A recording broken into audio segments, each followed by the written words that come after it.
सिमरन सहानी। तो class 11th के सारे स्टूडेंट्स, आज पढ़ेंगे हम लोग अपनी क्लास 11 इंग्लिश की सप्लीमेंट्री रीडर, जिसको हम कहते हैं snapshots in one shot. So I know आपके आ रहे हैं फाइनल एग्जाम्स एंड आपको फाइनल एग्जाम्स में स्कोर करने 100 आउट ऑफ 100 मार्क्स।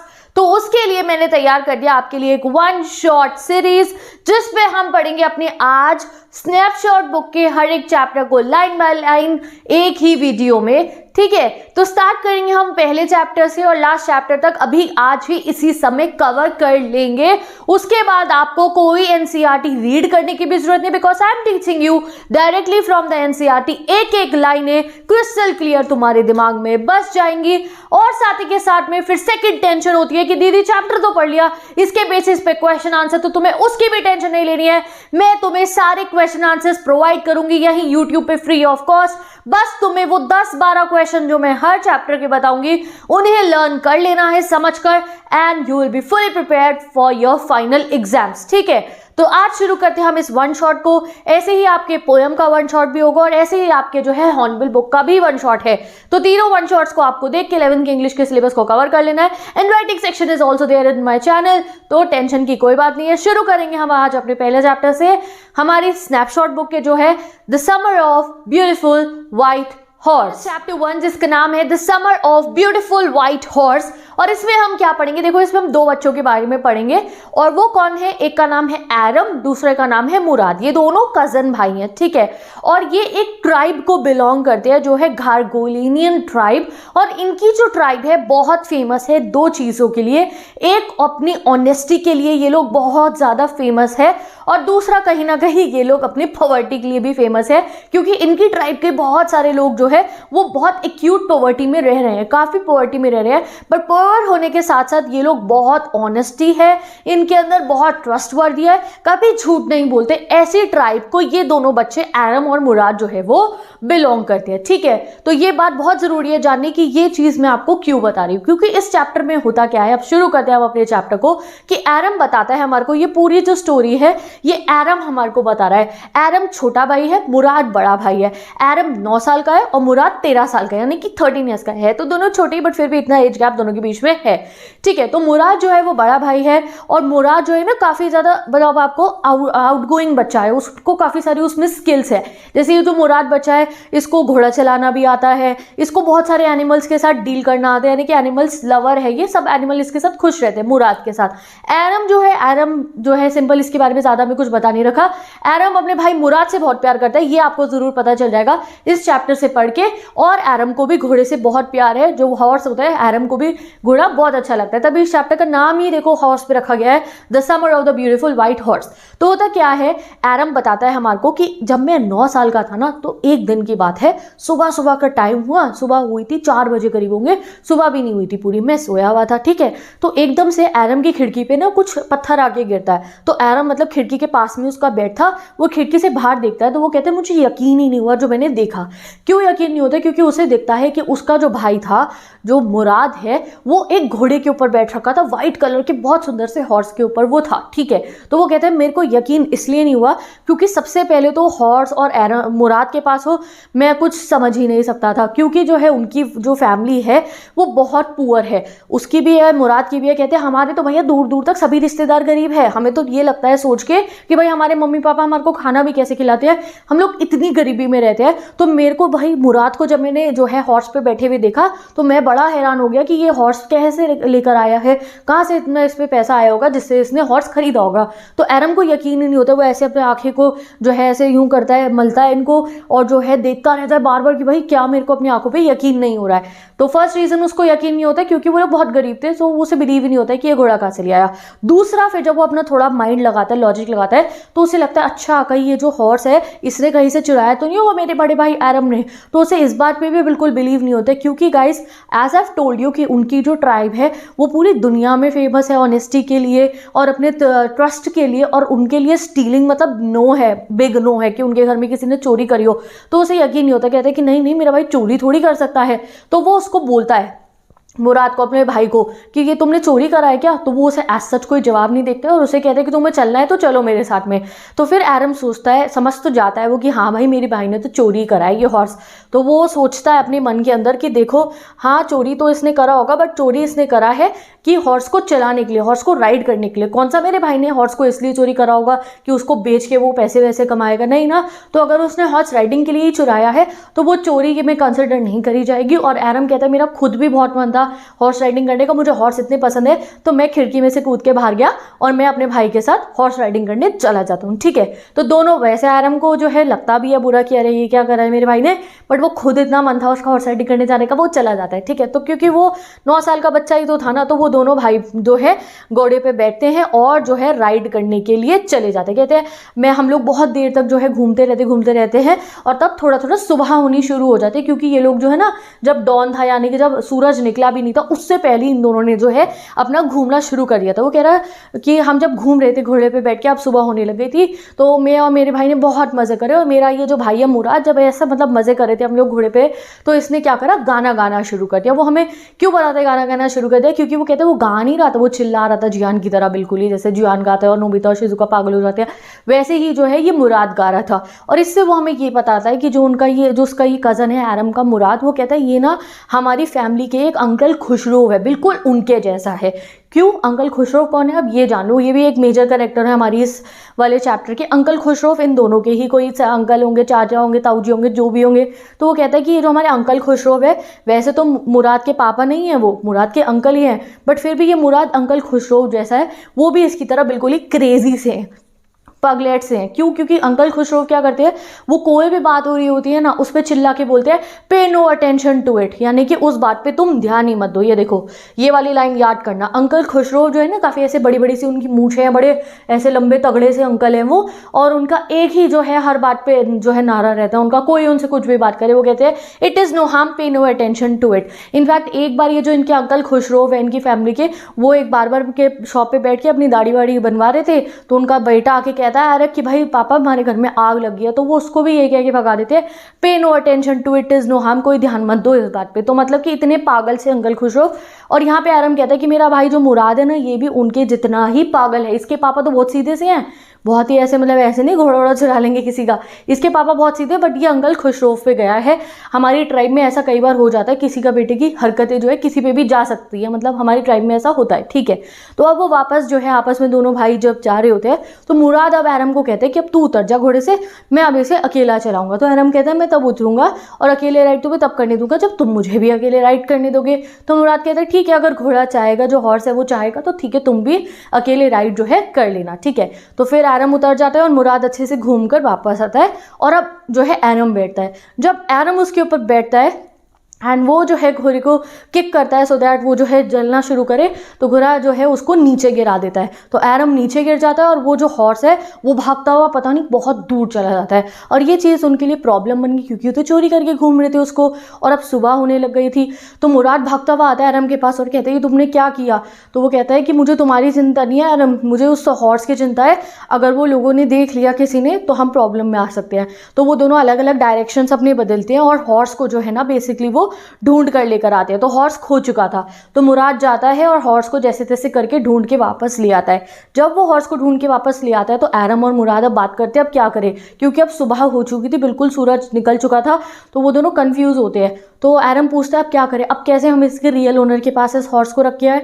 अब अगर हम जो है सुबह सुबह में जाएंगे तो वो तो देख लेगा कि हम वापस रख रहे हैं, तो अब तो हमें इसे किसी और जगह पे छुपाना पड़ेगा, कल हम इसे वापस वहाँ रख सकते हैं। तो मुराद कहता है हाँ मैं देखता हूँ, मेरे को एक जगह पता है जहाँ हम रख सकते हैं। और यहाँ पे जो है एरम समझ जाता है कि आज इसने जो है हॉर्स नहीं चुराया है, इसके पास काफ़ी समय से हॉर्स होगा और तभी ये जो है आज मुझे लेने आ गया है, वरना ये अकेले अकेले रोज़ राइड मार रहा होगा इस हॉर्स के ऊपर। वो समझ जाता है ठीक है कि इसके पास ऑलरेडी एक जगह है जहाँ पे ये इस हॉर्स को छुपाएगा मेरा बड़ा भाई मुराद। ठीक है, तो वो उससे पूछता भी है कि कब से है ये हॉर्स तुम्हारे पास, सच्ची सच्ची बता दो मेरे को कि ये हॉर्स तुमने कब से है। तो वो कहता है कि आज सुबह से ही है। वो कहते हैं नहीं आज सुबह से नहीं है ना तुम्हारे पास में।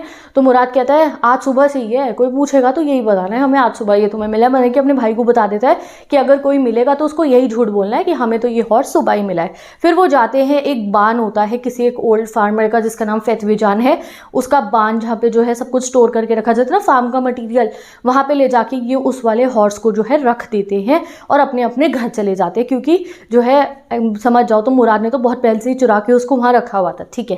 तो अब आरम अपने घर आ जाता है। जैसे ही आरम अपने घर पे आता है तो उसके घर पे अंकल खुशरो बैठे होते हैं। क्यों? क्योंकि उनके घर पे कोई छोटी सी दुकान टाइप है, वहाँ पे वो लोग जो है सिगरेट और कुछ चीज़ें खरीदने आते हैं, ठीक है।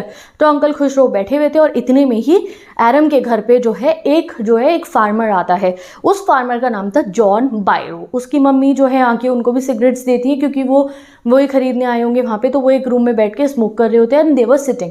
अंकल खुशरो भी है, आरम भी होगा वहाँ पे, और जो है वो भी आ गया, एक फार्मर भी आ गया जिसका नाम मैंने आपको क्या बताया, उस फार्मर का नाम था जॉन बायरो, ठीक है। तो जॉन बायरो एक असेरियन था और यानी कि वो उनकी कम्युनिटी का फार्मर नहीं था, कोई और था फार्मर वो, और बट उसने जो है इनकी वाली लैंग्वेज आर्मीनियन लैंग्वेज सीख रखी थी बोलनी।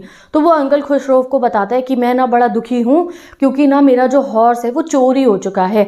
मेरा हॉर्स को लगभग 1 महीना हो चुका है चोरी हुए। अब मुझे यहाँ तक इतनी दूर चल के आना पड़ता है फार्म से, अगर मुझे यहाँ आना हो आप लोगों के यहाँ पे या कहीं भी जाना हो तो मेरी जो वो बग्गी है वो तो खाली पड़ी है और मेरा हॉर्स है नहीं। $60 का मैंने इतना महंगा अपना घोड़ा जो है वो खरीदा था। बट क्या लगता है तुम्हें अंकल खुशरो को कोई फ़र्क पड़ेगा?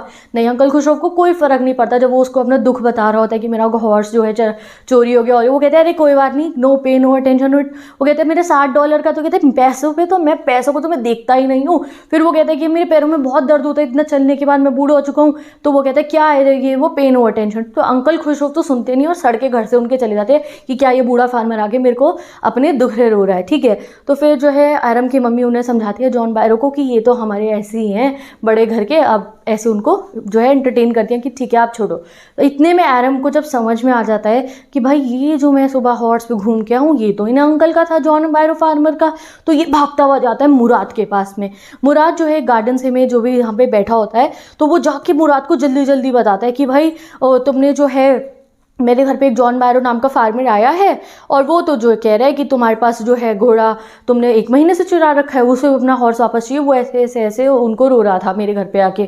तो इतने में वो पूरी बात बोल देता है मुराद को। देन वो नोटिस करता है कि मुराद जब बैठा हुआ था उस समय एक पेड़ के नीचे, तो वो क्या कर रहा था, उसके हाथ में एक बर्ड थी, रॉबिन बर्ड जो होती है, वो उसका पर ठीक कर रहा था। वो एनिम की बात पर ध्यान भी नहीं देता है मुराद। पहले वो उस बर्ड को ठीक करता है, बैंडेज करता है और उसको उड़ा देता है, वो उड़ के चली जाती है। और फिर जो है एरम उसको बताते हैं अपने भाई को कि भाई अब हम पकड़े गए जा सकते हैं, मेरे को तो वो अंकल मिल गए हैं जिन्होंने कहा हॉर्स है तुमने कब से चुरा रखा है, 1 महीने से तुमने चुरा रखा है और तुम कल मेरे को घुमाने लेके आए थे, मतलब आज सुबह सुबह।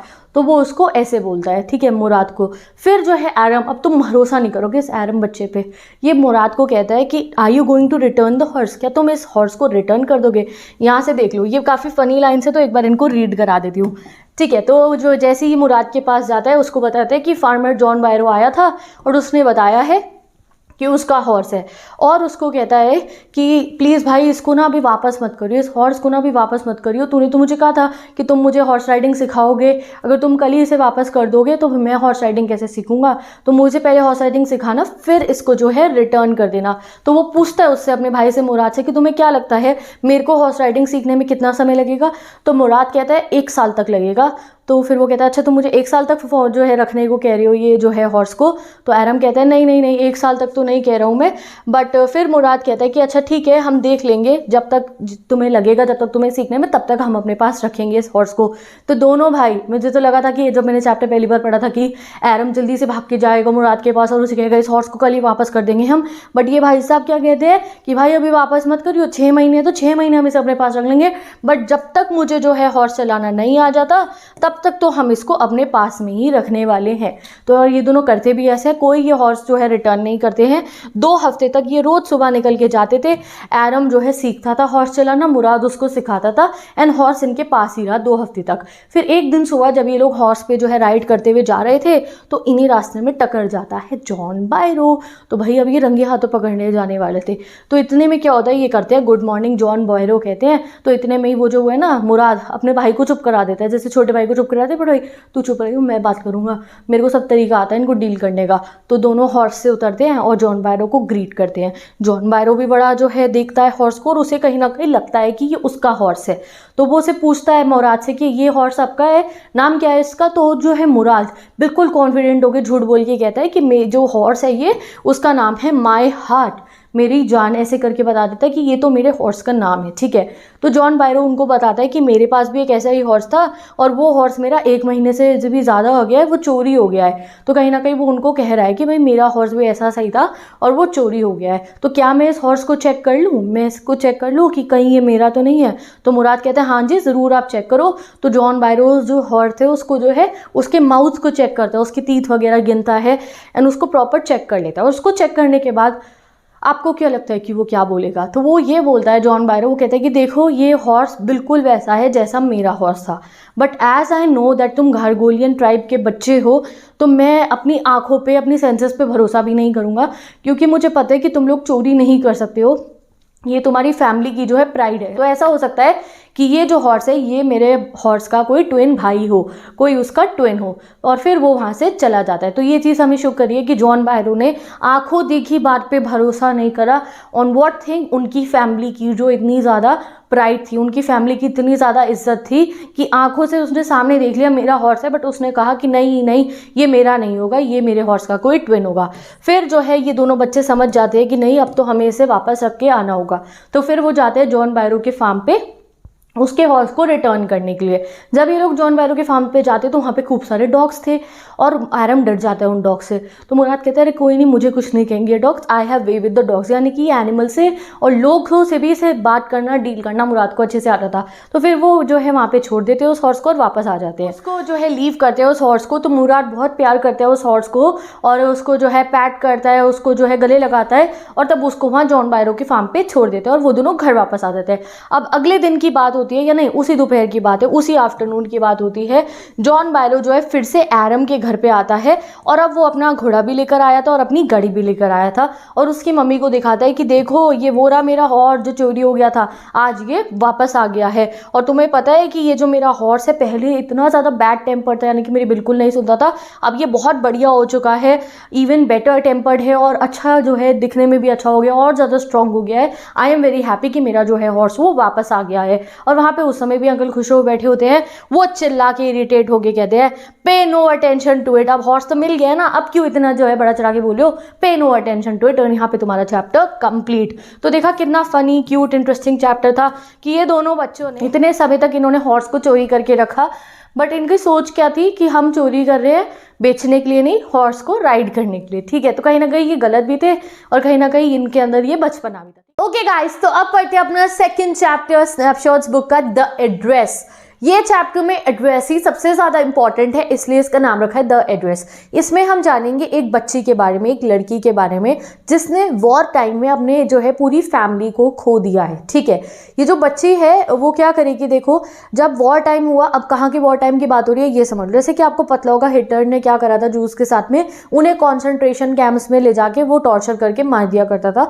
तो वैसे ही ये एक जूइश फैमिली की बेटी है और इनके जितने भी फैमिली मेम्बर्स हैं वो तो वॉर टाइम में वो कॉन्सेंट्रेशन कैंप्स पे उन सबकी डेथ हो चुकी है, बस ये बेटी जो है वो बची है। ठीक है, तो इनकी फैमिली में क्या हुआ था कि जो ये बेटी है इनकी मम्मी ने क्या करा था कि इनके घर की, ये जूइश थे और इनके पास था काफ़ी सारा ऐसा वैल्यूएबल चीज़ें, जैसे चांदी की चमचे हो गई, चांदी के बर्तन हो गए, सुंदर सुंदर एंटीक आइटम्स हो गई अपने घरों की। तो वो उन्होंने अपनी एक फ्रेंड के पास में रखवा दी थी, क्योंकि उनकी फ्रेंड ने उन्हें ये सजेस्ट करा था कि तुम्हें कॉन्सेंट्रेशन कैंप्स में जब डाल दिया जाएगा और जब कल को तुम वहाँ से वापस आओगे तो उस बीच के लिए मैं तुम्हारा सामान अपने घर पे रख लेती हूँ, कल को यहाँ से तुम्हारे घर से चोरी ना हो जाए, तो I will take care of your belongings. ठीक है, कौन सी लेडी ने कहा था, मिसेस डॉर्लिंग थी वो।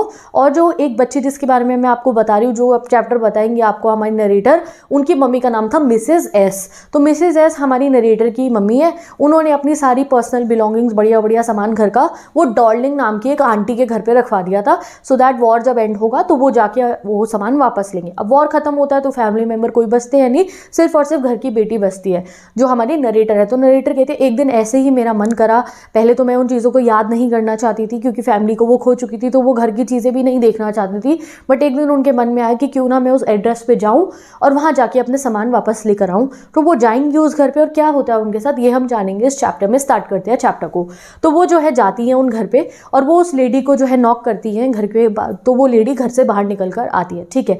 जैसे ही वो लेडी घर से बाहर निकल कर आती है तो वो हमारी नरेटर को पहचानने से मना कर देती है और नरेटर को भी लगता है कि यार शायद मैं किसी गलत जगह आ गई होंगी क्योंकि मेरी मम्मी ने तो मुझे एड्रेस पता नहीं कितने समय पहले बताया था, मे बी मैं रॉन्ग हूँ। बट वो कहती है सडनली मैंने नोटिस किया कि नहीं मैं बिल्कुल सही जगह पर हूँ। क्यों? क्योंकि उन्होंने उस लेडी ने जो स्वेटर पहन रखी थी, कार्डिगन पहन रखा था, वो समझ लिया था कि वो किसका है। वो किसका था? वो उन्हीं की मम्मी का था। ग्रीन से कलर का स्वेटर था, उसके जो बटन थे वो धुल धुल के फेड हो चुके थे। तो वो समझ जाते हैं कि नहीं नहीं मैं जगह पे तो सही आई हूँ, इसने तो मेरी मम्मी का स्वेटर पहन रखा है। तो इतने में वो लेडी भी समझ जाती है कि अच्छा ये मेरे स्वेटर को देख रही है कि तो पहचान चुकी है कि हाँ ये तो सही जगह पे आई है। तो वो कहती है अच्छा तुम वापस आ गई हो, मतलब कि आप पहचानने की एक्टिंग कर रही है। पहले कह रही थी मैं नहीं जानती, अच्छा तुम आ गई हो वापस, मुझे तो लगा वॉर में तुम्हारे घर में सब मर गए होंगे। तो वो कहती है कि हमारी नरेटर कहती है नहीं नहीं मैं अब जिंदा हूँ, ठीक है। तो फिर वो आंटी कहती है कि मेरे पास अभी टाइम नहीं है तुम्हारे से बात करने का, मुझे कहीं जाना है। तो वो कहती है मैं तो अभी मुझे फिर दोबारा मैं आ नहीं पाऊंगी, मेरे से आप बात कर लो। बट वो आंटी कोई इंटरेस्ट नहीं दिखाती है, दरवाज़ा बंद करके चली जाती है। तो भाई हमारी नरेटर वहीं खड़ी रहती है बेचारी और वो कह रही है अब मैं क्या करूं, क्योंकि अब वो औरत तो चली गई बिना बात करे। अब तुम समझ जाओ क्यों गई होगी, क्योंकि उसे कोई चीज़ रिटर्न नहीं करनी। तो वो वापस चली जाती है। तो वो कहती है मैं मुड़ी उस घर से बाहर मुड़ने मैंने शुरू करा तो इतने में मुझे अंदर से उस औरत की आवाज़ भी आई। वो अंदर किसी को कह रही थी अरे कुछ नहीं है कुछ नहीं है, मे भी घर में कोई पूछ रहा हो उसको कह रही हो, ठीक है। तो वो कहती है मैं फिर बाहर उतर के आई और मैंने उस घर का एड्रेस देखा और वो वही एड्रेस था, मतलब मैं बिल्कुल सही एड्रेस पे आई थी जैसा मेरी मम्मी ने मुझे बताया था। उस एड्रेस का नाम क्या था ये मैं आपको बता देती हूँ, नंबर 46 डॉल्डिंग्स लिखा था, डॉल्डिंग का घर था वो।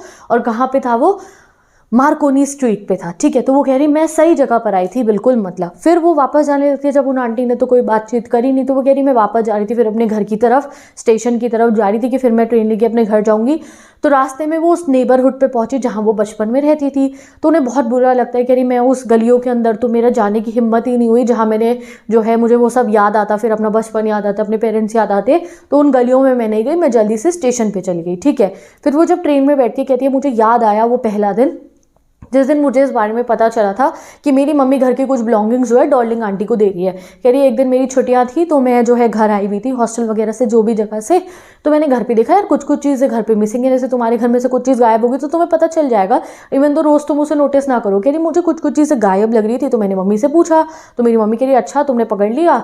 तो फिर वो मुझे उन्होंने बताया कि मेरी एक फ्रेंड है डॉर्लिंग। कह रही मैं तो जानती भी नहीं थी डॉर्लिंग कौन है, कभी ऐसे कोई उनकी पक्की वाली दोस्त नहीं थी, वो पता नहीं कहाँ से उनकी कोई दोस्त होगी पुरानी, वो दोबारा आज उनके जान पहचान में आ गई डॉर्लिंग। और कह रही मेरी मम्मी ने बताया कि डॉर्लिंग ने मुझे खुद ही आके बोला कि आप ऐसे चले जाओगे और कैंप में अगर आप चले गए तो आपकी इतनी ब्यूटीफुल बिलोंगिंग्स का कौन ध्यान रखेगा, तो आप ये मेरे पास रखवा दो और मैं जो है बाद में आपको रिटर्न कर दूंगी। तो उनकी मम्मी बहुत सीधी थी, मिसेस एस। तो मिसेस एस क्या कहती है अरे देखो कितनी अच्छी लेडी है वो, इतना सारा सामान जो है रोज़ अपने घर तक जो है लेकर जाती हैं और जो है इतना भारी भारी चीज़ें वो मेरे पे कितना एहसान कर रही हैं। कहीं ना कहीं हमारे नरेटर को छोटे होते हुए भी तब भी ये बात पसंद नहीं आई थी तो वो अपनी मम्मी को कहती भी है। तो फिर वो उन दोनों की जो है वो अपने मतलब कह देती है कि ऐसा नहीं करना चाहिए जो भी। तो उनकी मम्मी कहती है नहीं मैं ऐसे कैसे उन्हें मना कर दूँ, ये सब चीज़ें ले जाने से वो हमारे पे फेवर कर रही है। तो वो उस बात पे फिर दोबारा डिस्कशन नहीं करते हैं। तो उन्होंने ऐसे बिल्कुल मना भी नहीं करा अपनी मदर को, बट नाराज़गी भी दिखा दी दैट शी डिडंट वांट कि ऐसे तरीके से ये सब होना चाहिए, ठीक है।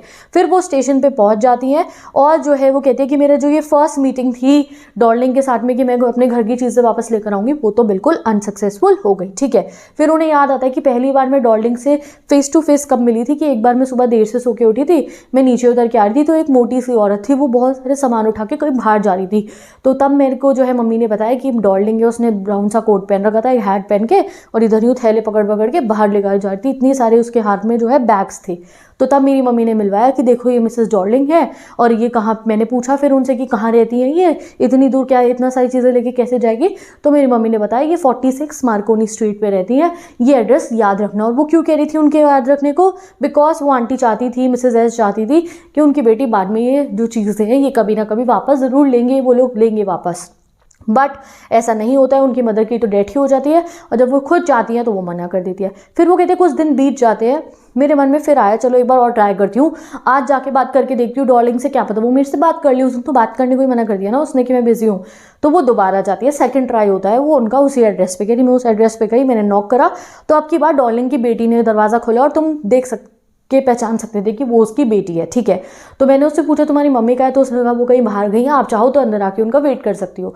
तो बेटी ने अंदर बुला लिया घर के, तो वो कह रही मैं उसके घर के अंदर गई, उसके घर के अंदर जाते हुए उसका घर बताती है डार्लिंग का कि उसमें से काफ़ी सीलन की स्मेल आ रही थी, जैसे कुछ पंजी सी स्मेल आती है कुछ लोगों के घरों में से, वैसी सी स्मेल आ रही थी उसके घर में जो है डार्लिंग के घर में। और जैसे ही वो घर के अंदर एंटर कर रही होती है, अब 1 बाय 1 गाइस उनको जो है हमारी नरेटर को एक आध चीज़ अपने घर की दिखती ही रहेगी जैसे जैसे वो मूव करती रहेंगी, ठीक है। तो वो जैसे ही सबसे पहले चल के जा रही होती है, सबसे पहले उन्हें दीवार पे लगा हुआ दिखता है हानुका।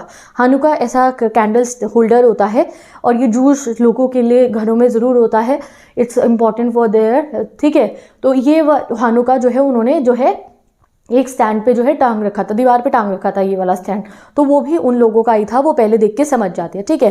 फिर जो है वो लिविंग रूम में पहुंचती है, जैसे ड्राइंग रूम में पहुंचती है डार्लिंग की, तो वो कहती है मैं जिस घर में जिस जगह पे अब मैं खड़ी थी मैं खुद पहचान भी नहीं पा रही थी, वो सब चीज़ें जो थी मैं उन्हें जानती थी बट इस जगह में नहीं जानती थी। यानी कि वो ड्राइंग रूम सजा पड़ा था गाइज उनके घर की एक एक चीज़ से, जो उनकी मम्मी के प्लेट के सेट थे एंटीक प्लेट के, उनकी मम्मी का जो है टेबल क्लॉथ जो है वो डाइनिंग टेबल पे बिछा हुआ था, एवरीथिंग, चम्मच से लेकर टी पॉट से लेकर उस प्लेटों से लेकर ईच एंड एवरीथिंग उनका था, उनके घर का था। बट वो डार्लिंग ने इन फैशन वे में बेकार तरीके से अपने घर में सजा रखा था और वो डेली बेसिस पे उनको यूज़ कर रही थी। अब भाई तूने फ्रेंड का सामान रखा है तो तुम संभाल के रखोगे ना किसी स्टोर रूम में, नहीं जी, उसको रोज़ बाय रोज़ वो यूज़ कर रही थी क्योंकि उसे तो लगा था सब मर जाएंगे और वो सब चीज़ें मेरी हो जाएंगी, ठीक है। तो ये जो है मेरी जो है हमारी जो नरेटर है वो काफ़ी कहती है मुझे बड़ा अजीब सा लगा ऐसे तरीके से जो है हमारी जो चीज़ें रखी हुई थी, ऊपर से उन्हें ना याद भी आती है अपने सारे फिर चीज़ों को देख के अपनी मदर की एंड अपने घर की, ठीक है। फिर वो बच्ची कहती है my mother will be back soon, तुम चाहो तो मैं तुम्हारे लिए चाय बना दूँ। तो वो कहती है हाँ ठीक है थैंक यू, चाय बना दो। तो फिर जो है वो लड़की कप निकालती है और जो है वो वाइट कलर का पॉट निकालती है टी बनाने के लिए, तो वो भी देखो गाइज उनका ही होता है, ठीक है। फिर उसके बाद वो कुछ स्पून्स निकालती है, तो फिर हमारी ऑथर नरेटर उसको कहती है कि ये तो बड़ा अच्छा डब्बा है, that's a very nice box. तो वो कहती है कि मुझे काफ़ी अजीब लग रहा था अपनी आवाज़ उस कमरे में सुना, बट हाँ वो भी बॉक्स भी उन लोगों का ही था, वो स्पून भी जो उसके अंदर थी वो भी उनकी थी, ठीक है। फिर उन्होंने वहाँ पे जो टेबल पे क्लॉथ बिछा हुआ था उसको वो जो है चेक करती हैं, वो क्लॉथ भी उनका ही था और इनको याद आता है कि इस टेबल क्लॉथ में एक जला हुआ पीस था, मार्क था, तो वो भी उनको पकड़ में आ जाता है कि अच्छा हाँ ये रहा, ठीक है। फिर जब वो इन सब चीज़ों को देख रही होती है और वो उस बॉक्स की तारीफ करती हैं, तो वो जो बेटी थी डार्लिंग की वो थोड़ा टशन मारना शुरू कर देती है। अब जो है हमारी नरेटर के आगे वो कहती है अब मेरे घर में तो ये सब चीज़ें भरी पड़ी हैं, ये सब चीज़ें मतलब ये एंटीक आइटम्स। वो कहती है लुक एट दैट, मतलब वो समझ जाती है वो क्या दिखाना चाह रही है। वो बच्ची वो जो एंटीक प्लेट्स का सेट था ना वो दिखाना चाह रही थी, तो वो प्लेटों को देखती हैं और उनमें से एक प्लेट पे एप्पल बना था जो हमारी नरेटर को बचपन में बहुत पसंद था। तो वो बच्ची बताती है कि इनमें से तो कुछ पे हमने खाना भी खाया है। तो ये जो है इन्होंने उन एंटीक प्लेट जो सजावट की होती है उनमें खाना भी खा रखा था। तो हर जगह पे कोई ना कोई चीज़ ऐसी उनको दिख रही थी, कप ले लो, चाय की जो है केतली लीजिए आप, डाइनिंग टेबल का बिछा हुआ कपड़ा लो, और वो जो प्लेटें थी सब कुछ ऑथर की मम्मी का था, उनका था सब कुछ, ठीक है। तो वो सब चीज़ों को यहाँ पे देख ही रही थी कि इतने में जो है एडमायर कर रही थी कि वो बच्ची कहती है रुको मुझे तुम्हें कुछ और भी दिखाना है, तुम्हें पता है हम खाना किससे खाते हैं। तो वो समझ जाती है कि वो जो है क्या दिखाने वाली थी उनको, बेसिकली वो उनको दिखाने वाली थी अब चांदी की चमचे, नाइफ और जो है फॉक जो होते हैं जो है उनके ही थे, उनके परिवार के ही थे। वह नरेटर हमें बताती है कि मेरे को तो बचपन में पता भी नहीं था कि हमारे यहाँ चांदी का जो है ये चम्मच वगैरह है। एक दिन मेरी मम्मी ने कहा कि हम उन्हें पॉलिश करना है, तो अब मुझे पता चला कि अच्छा ये सब हमारे घर में चांदी का है। तो वो बच्ची कहती है एक मिनट रुको मैं तुम्हें दिखाती हूँ कि हम लोग खाना किससे खाते हैं। वो मुड़ती है ड्रॉअर की तरफ चम्मच वगैरह निकालने के लिए कि इतने में ही हमारे नरेटर को बहुत बुरा फील लगने लगता है, उन्हें ऐसा सफोकेटेड फील होने लगता है उस घर के अंदर अपनी सारी चीज़ों को इस तरीके से यूज़ होता हुआ देख के। तो वो अजीब सी परेशान हो जाती है और उठती है और उस बच्ची को कहती है कि मैं जा रही हूँ, मेरी ट्रेन का टाइम हो रहा है। तो बच्ची कहती है रुक जाओ मेरी मम्मी आने वाली होंगी। वो कहती है नहीं नहीं नहीं मैं अपना रास्ता खुद ढूंढूंगी, और उस घर से बाहर चली जाती है और उन्हें आवाज़ आती है कि वो बच्ची चम्मच निकाल रही होती है। तो इतने में ही वो घर से बाहर आ जाती है। और उसका रीज़न क्यों था, अगर तुम सोचो कि वो अपनी चीज़ें वापस क्यों नहीं लेकर आई, क्योंकि वो बहुत दुखी हो चुकी थी। वो कहती है अब मुझे उन चीज़ों को इस तरीके से यूज़ होता हुआ देख के, उस डॉर्लिंग के घर पे देख के उनकी तो मतलब जैसे उनको अजीब लगने लग गई थी अब वो चीज़ें, एंड अब उनको वो चीज़ें बिल्कुल भी नहीं चाहिए थी। ठीक है, तो अब वो अपना माइंडसेट बदल लेती है। पहले उनको लगा था कि वो चीज़ों को देखेंगी तो उन्हें अच्छा लगेगा, बट अब उन्हें और बुरा लग रहा था। So she gave up that idea कि वो चीज़ें वापस लेकर अपने घर जाएंगी। एंड देन वो फाइनली जो है अपने घर वापस चली जाती है, अपने अपार्टमेंट पे जो रेंटेड था। तो वो सोचती है कि ठीक है, वैसे भी ये इतनी सारी फैंसी चीज़ें तो मेरी मम्मी की थी, उन्हें रखने की तो मेरे इस रेंटेड अपार्टमेंट में जगह भी नहीं है। और वो फाइनली कहती है कि मैं आज के बाद अपनी लाइफ में ये जो एड्रेस है मार्कोनी स्ट्रीट का, ये भी हमेशा हमेशा के लिए भूल जाऊंगी। मुझे इसमें से कुछ भी चीज़ें वापस नहीं चाहिए। तो आप समझ सकते हो कि उन्होंने क्यों गिव अप कर दिया उन सब चीज़ों को। सबसे पहले तो कोई आसान भी नहीं होगा, देखो मुझे ये लगता है डॉर्लिंग आंटी से ना, बट एक्चुअल रीज़न ये नहीं है। एक्चुअल रीज़न ये है कि वो सब चीज़ें उन्हें उनकी मदर की याद दिलाती, और उनकी मदर उनकी इतने अच्छे से केयर करती थी। वहीं डॉर्लिंग ने सब चीज़ों को इतना अजीब तरीके से यूज़ कर रखा था, और उनकी जो वैल्यू थी, जो इमोशंस उनसे जुड़े हुए थे, वो सब जो है अब डिट्रॉइट हो चुके थे। तो इसलिए वो अब उन्हें लेने में इंटरेस्टेड नहीं थी और वो अपने घर वापस आ जाती है। तो विद दिस ये चैप्टर कंप्लीट होता है द एड्रेस। इसमें से बहुत सारे क्वेश्चन एग्जाम में आ सकते हैं जो हम जो है पढ़ लेंगे एड्रेस के इंपॉर्टेंट क्वेश्चन सीरीज में। तो चलो अब पढ़ते हैं अपना नेक्स्ट चैप्टर मदर्स डे। पढ़ेंगे अपना चैप्टर 3 मदर्स डे। तो ये जो चैप्टर है प्ले के फॉर्मेट में और बहुत मजाकिया चैप्टर है, साथ ही के साथ में इसमें थोड़ा बहुत मैजिक भी होने वाला है, और एक बहुत ही ज्यादा एक सीख देने वाला चैप्टर है कि किस तरीके से हमारी जो मदर्स होती है वो हमारे लिए घर के ना जाने कितने काम करती है। 24/7 वो हमारे लिए काम करती है। और हम लोग जो छोटे छोटे काम करते हैं ना, हमने ये करा हमने वो करा, उन्हें सुनाते रहते हैं कि हम ये करते हैं। हमारे फादर्स भी जो होते हैं वो भी कई बार जो है बताते हैं कि हाँ दे वर्क, इतनी से इतनी देर वो काम करके आते हैं। बट जो मदर का काम होता है उसको कई बार जो है रिकॉग्नाइज नहीं करा जाता है कि वो कैसे घर के एक एक चीज को टू द पॉइंट रखती हैं, और कोई उन्हें कभी थैंक यू भी नहीं करता है। तो ये चीज आपको सीख मिलेगी इस प्ले को देखकर कि हमें ऐसा नहीं करना चाहिए एक फैमिली के थ्रू, पियर्सन फैमिली के थ्रू।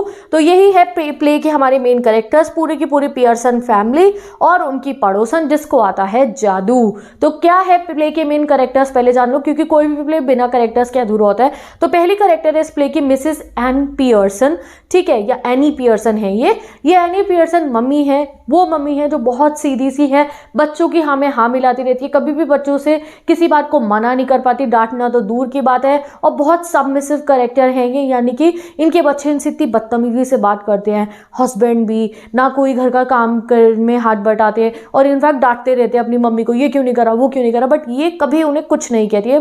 पूरा बिगाड़ रखा है इन्होंने अपने बच्चों को, और बहुत सीधी है ये। नेक्स्ट कैरेक्टर है जॉर्ज पियर्सन, इनके हस्बैंड, जो बिल्कुल इन पे ध्यान नहीं देते हैं, रोज रात को जो है क्लब में जाके गेम खेलने चले जाते हैं। थर्ड है डोरिस पियर्सन, जो इनकी बेटी है, वो जो है she is a very young and pretty girl, but बहुत बदतमीज है, मम्मी से बिल्कुल अच्छे से बात नहीं करती, हर समय अपने काम करवाने के लिए ऑर्डर पे ऑर्डर चिल्लाती रहती है, ठीक है। नेक्स्ट कैरेक्टर है साइरल। साइरल लड़का है इनका बेटा जो है मिसेस एन पियर्सन का, और ये भी पूरा वैसा ही बदतमीज सा आएगा, कभी भी किसी भी बात पे मम्मी को जो है कुछ भी कह देता है और ऑर्डर चलाता रहता है। जैसे ही घर आएगा ये नहीं हाँ मम्मी ठीक हो, दिन कैसा गया, नहीं ये बना दो वो बना दो, खाने का भूख लग रहा है, मुझे शाम को जाना है, इस तरीके की हरकतें ये करता है।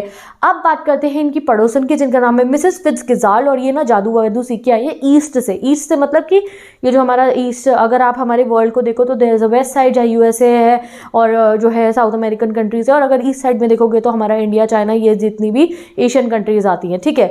तो ये ईस्ट से इन्होंने क्या सीखा था, इन्होंने कुछ जादू वादू करना सीखा था ईस्ट हिस्से से वर्ल्ड के, तो इनको बड़ा अच्छा जादू करना आता है। और आज ऐसी ये एक जादू की ट्रिक करके जो है इन फैमिली वालों को लाइन पे लेकर आने वाली हैं, ठीक है। तो स्टार्ट करते हैं हम इस प्ले को। तो जैसे ही ये प्ले शुरू होता है तो क्या होता है कि लिविंग रूम का सीन बता रखा है, यानी कि ड्राइंग रूम जो होता है, ये ड्राइंग रूम है एनी पियर्सन ओरी का, और इनके जो है ड्राइंग रूम में ये दोनों बैठी हुई हैं, वो अपनी पड़ोसन के साथ बैठ के ये लोग चाय पी रहे हैं, एक केतली रखी है, कप है चाय के, और जो है ये रही मिसेस फिट्जगिजाल्ड, इनकी फोटो देख लो, ये रही मिसेस एनी पियर्सन। मिसेस फिट्जगिजाल्ड देख रहे हो कितनी बोल्ड सी लेडी लग रही है, ऊपर से इन्हें जादू भी आता है। इनकी जो आवाज़ है वो भी बहुत भारी सी आवाज़ है, बहुत डोमिनेंट सी आवाज़ है इनकी कि हाँ ऐसे करके। और जो एनी पियर्सन है उनकी बहुत पतली सी आवाज़ है कि हाँ बेटा ठीक हूँ मैं, इस तरीके से। मतलब वो बहुत हर चीज़ को ना बहुत मतलब सॉफ्ट आवाज़ है, जैसी उनकी पर्सनैलिटी है एनी की वैसी आवाज़ है। और मिसेस फित्ज़gerald की जैसी पर्सनैलिटी है वैसी दमदार आवाज़ भी है, ठीक है। तो ये दोनों बैठ के चाय पी रही हैं और मिसेस फित्ज़gerald क्या कर रही है, इनके हाथ में है पत्ते, वो जो फॉर्चून कार्ड्स होते हैं ना जिससे जो है फ्यूचर बताया जाता है, वो एनी को उनका फ्यूचर बता रही हैं, ठीक है। तो चलो हम जानते हैं वो उन्हें क्या बताती है। तो वो उन्हें उनका फ्यूचर बता चुकी है और वो कार्ड्स को ऐसे कलेक्ट कर रही होती है। और एंड में जो है जैसे आपका प्ले स्टार्ट होता है, वो बोलती हैं इसको, क्या कहते हैं, मिसेस एनी पियर्सन को, कि देखो मैंने तो तुम्हें तुम्हारा फ्यूचर बता दिया है, अब ये तुम्हारे ऊपर है कि तुम अपनी लाइफ को आगे कैसे सही रास्ते पे ले जाओगी या फिर नहीं लेकर जाओगी। तो मिसेस पियर्सन कहती है हाँ हाँ Mrs Fitzgerald thank you so much, मेरी तो भाई कितने बढ़िया, मेरी तो किस्मत इतनी बढ़िया है कि मेरी इतनी अच्छी पड़ोसन हो आप, और आपको तो फ्यूचर देखना भी आता है। आपने ये क्या ये जादू वादू और ये फ्यूचर वगैरह देखना ईस्ट से सीखा है?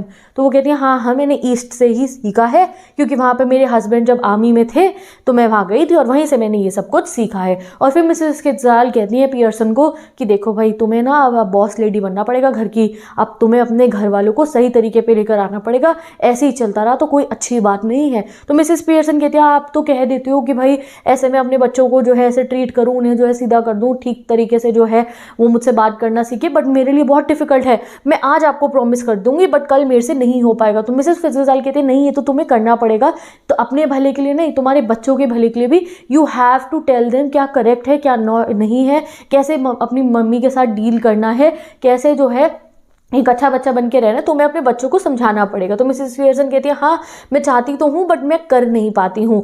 तो मिसेस फित्ज़gerald फिर उन्हें गुस्से में समझाती है कि नहीं देखो तुम अपने बच्चों को बिगाड़ रही हो ऐसे करके, जिस तरीके से तुम्हारे बच्चे घर में रुकते नहीं है, तुम्हारे पे ऑर्डर चलाते रहते हैं, तुम्हारे हस्बैंड भी, इसमें सिर्फ तुम अपना ही जो है बुरा नहीं कर रही हो कि तुम इतनी परेशान रहती हो, तुम उनकी भी हैबिट्स को जो है गलत कर रही हो, ये उनके लिए भी बहुत ज़्यादा बुरा है। तो मिसेस पियर्सन कहती है मैं उनको हिंट्स फेंकती रहती हूँ कि वो ऐसे ना करे। तो मिसेस फित्ज़gerald कहती है अब ये हिंट्स विंट्स का जमाना नहीं रहा है तुम्हारा, तुम्हें बहुत सीरियस होकर कोई कड़ा कदम उठाना पड़ेगा, तब जाके तुम्हारी फैमिली वाले थोड़ा अच्छे से तुम्हें ट्रीट करना शुरू होंगे। तो मिसेस पियर्सन कहती है हाँ मैं चाहती हूँ कि ये सब हो जाए बट मैं क्या करूँ, मैं घर में लड़ाई नहीं चाहती हूँ, मैं नहीं चाहती कोई अनप्लीजेंटनेस घर में हो, कोई लड़ाई हो जाए, मैं किसी को कुछ कह दूँ, मेरे को डर लगता है, मैं उनसे इतना प्यार करती हूँ। तो उनकी प्रॉब्लम क्या है, वो बच्चों से इतना प्यार करती है कि उनको डांट भी नहीं पाती है मिसेस पियर्सन, उन्हें डर लगता है कि कोई गड़बड़ी ना हो जाए। और इतने में ही ये कहते हुए कि मैं उन्हें डांट नहीं पाती हूँ, इतने में ही एकदम से घबरा के उठ जाती है कि अरे अरे टाइम हो गया, मुझे तो बच्चों के लिए सामान रेडी करना है, खाने पीने का ये वो।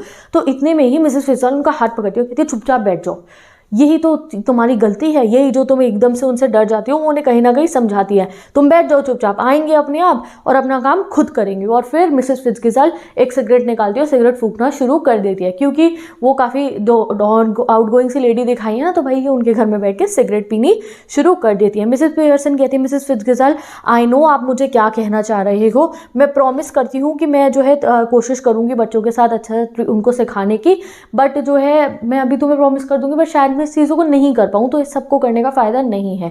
तो मिसेस फित्ज़gerald कहती है अच्छा ठीक है, तुमसे अगर नहीं होता ना कि अपने बच्चों को समझा दो कि तुम्हारे को ढंग से ट्रीट करे, तो मैं कर दूंगी तुम्हारी जगह। तो मिसेस पियर्सन कहती नहीं नहीं अच्छा नहीं लगेगा ना ऐसे आप मेरी फैमिली के बीच में बोलो। कहती नहीं मैं तुम बनकर करूँगी, मतलब कि मैं तुम बनकर करूँगी जो भी तुम्हारी फैमिली को। थी ऐसा कैसे पॉसिबल है, कह रही तुम्हें क्या पता सब पॉसिबल है, मुझे तो सब कुछ आता है, लाओ मुझे अपना हाथ दो, ठीक है। तो इतने में एनी डर जाती है कि थी मतलब क्या हुआ, तो बेसिकली हाँ वो करने वाली है मैजिक, और वो क्या मैजिक करेगी मैं तुम्हें बताती हूँ। वो एक मैजिक करेंगे, उन्हें एक ऐसा मैजिक आता है जिससे उन दोनों की बॉडी जो है स्विच हो जाएगी। बेसिकली क्या होगा कि मिसेस फित्ज़gerald जो है मिसेस पियर्सन की बॉडी में चली जाएंगी और मिसेस पियर्सन मिसेस फित्ज़gerald की बॉडी में आ जाएंगी, यानी कि एक तरीके से उनकी सोल चेंज हो जाएगी, आपस में वो जो है उनकी पर्सनैलिटी बिल्कुल स्वैप हो जाएगी। तो वो कहती है लाओ अपना हाथ दो मुझे, और उनका हाथ पकड़ती है, कहती है आज के बाद सब सही हो जाएगा तुम्हारी फैमिली। तो मिसेस पियर्सन ना कहीं डर भी रही होती है, वो कहती है कि आपने पहले कभी ये ट्राई करा, कह रही हाँ बहुत पहले ट्राई करा था, तुम चिंता मत करो। एंड देन वो जो है वो एक ऐसा चैंट करती हैं कुछ जिससे जो है उनकी पर्सनैलिटी स्वैप हो जाती है। तो वो ऐसे बोलती है अष्टडुम अष्टडुम ऐसे करके जो है पूरे एक चैंट करती है, और इतने में ही जो है ऐसे माहौल सा ऐसा हो जाता है कि और जो है उन दोनों की पर्सनैलिटी हो जाती है स्वैप।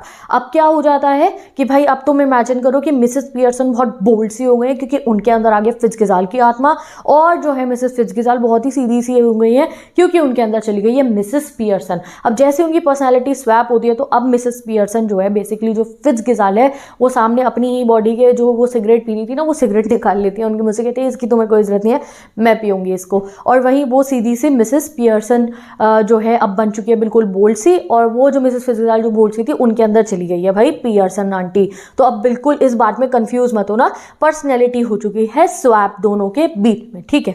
अब जो है मिसेस फिट्जगेज़ाल्ट जो अभी आप कंफ्यूज मत होना, फिट्जगेज़ाल्ट मतलब पियर्सन है, पियर्सन मतलब फिट्जगेज़ाल्ट है। तो वो कहती है कि अरे अब हम कैसे करेंगे, ये हमारी फैमिली आ जाएगी, उससे पहले हम एक दूसरे को प्लेसेस को चेंज कर लेते हैं। तो वो कहती है नहीं नहीं अब तुम जाओ, तुम मेरे घर पे जाके बैठो, आज मैं तुम्हारी फैमिली के साथ डील करूंगी। वो कहती है नहीं नहीं, वो कहती है नहीं आज मैं तुम्हारी फैमिली को सिखाऊंगी क्या सब कुछ सही से होता है। एंड देन मिसेस पियर्सन जो है फिट्जगेज़ाल्ट जो है जो बेसिकली मिसेस पियर्सन है वो फिट्जगेज़ाल्ट को कहती है अगर ये हम वापस ना कर पाए, अगर हमारी पर्सनालिटी वापस से नहीं हो पाई, तो वो कहती है क्या टेंशन है तुम्हें, तुम मेरी ज़िंदगी में रहोगी तो वो ज़्यादा अच्छी होगी तुम्हारी ज़िंदगी से। तो वो कहती है नहीं मुझे अपनी लाइफ ही वापस चाहिए होगी। तो वो कहती है तुम टेंशन मत लो, मैं दोबारा से हमारी पर्सनैलिटीज़ को ठीक कर दूंगी, तुम जाओ घर पे और थोड़ी देर बैठना और थोड़ी देर बाद वापस आ जाना ऐसी जैसे तुम मुझसे मिलने आई हो कह के, ठीक है। तो अब जो असली मिसेस पियर्सन है मिसेस फिट्जगेज़ाल्ट की बॉडी में वो घर से बाहर चली जाती है, एंड मिसेस पियर्सन जिनकी बॉडी के अंदर अब मिसेस फिट्जगेज़ाल्ट है वो वहाँ बैठी हुई है। तो रियलिटी में उनके घर में कौन है, फिट्जगेज़ाल्ट पड़ोसन है उनकी, बट वो दिख के ऐसे नहीं है, उनकी मम्मी जैसी दिख रही है बच्चों की।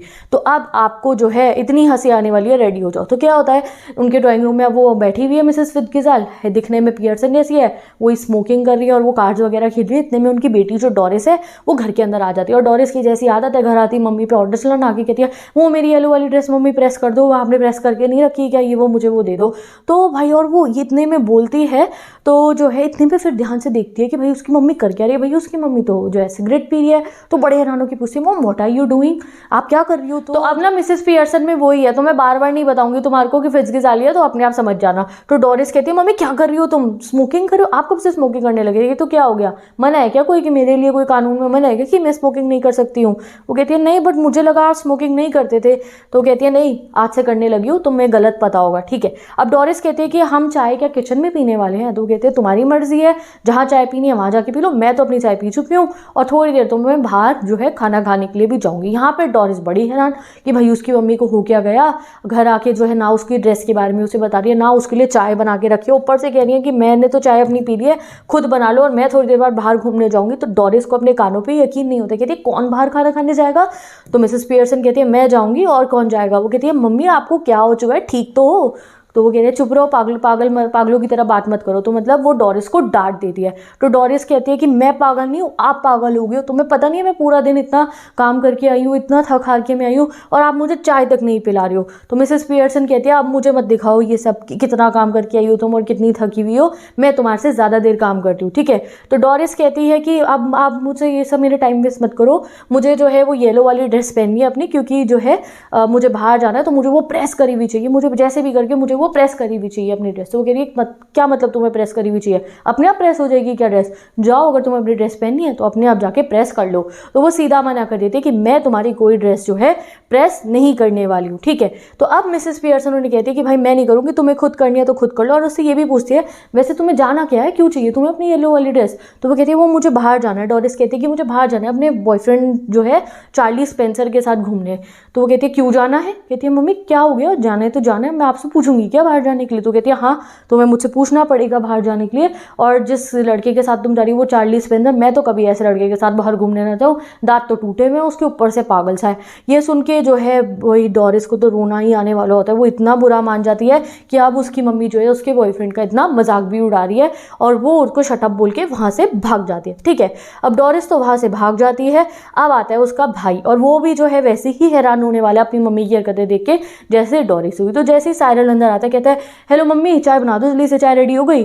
तो मिसेस पियर्सन कहती है नहीं तो साइरल कहता है क्यों नहीं रेडी है? तो मिसेस पियर्सन कहती है मेरा मन नहीं था तो मैंने नहीं बनाई। तो साइरल कहता है क्या हो गया मम्मी, तबीयत ठीक है, कुछ बुखार तो नहीं है? तो मिसेस पियर्सन कहती है नहीं, आज तो मुझे इतना अच्छा लग रहा है जितना मुझे अपनी लाइफ में कभी भी नहीं लगा। तो साइरल कहता है तो मतलब आप क्या कहना चाह रही हो? और थोड़ा गुस्से में बोलता है। तो मिसेस पियर्सन कहती है जस्ट कुछ चेंज करना चाह रही थी मैं अपनी लाइफ में। तो वो कहता है अरे मम्मी बस करो, आप जल्दी से ना, मेरे पास इतना टाइम नहीं है, और आप जल्दी से जाके ना मेरे को चाय वाय बना के ला दो, ठीक है? तो मिसेस पियर्सन कहती है मुझे क्या है, मेरे पे तो बहुत टाइम है। तो साइरल कहता है मेरे पे नहीं है, मुझे आज शाम को बाहर जाना है, आपको पता भी है।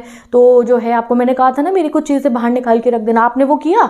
तो मिसेस पियर्सन, अब वैसे तो वो फिजिक्स वाले उन्हें पता तो नहीं था सुबह उसने क्या बोला होगा, तो वो कहते हैं अरे मैं भूल गई। तो वो कहता है मम्मी आपने प्रॉमिस करा था आप मेरे लिए काम वो मेरा जो है करके रखोगे।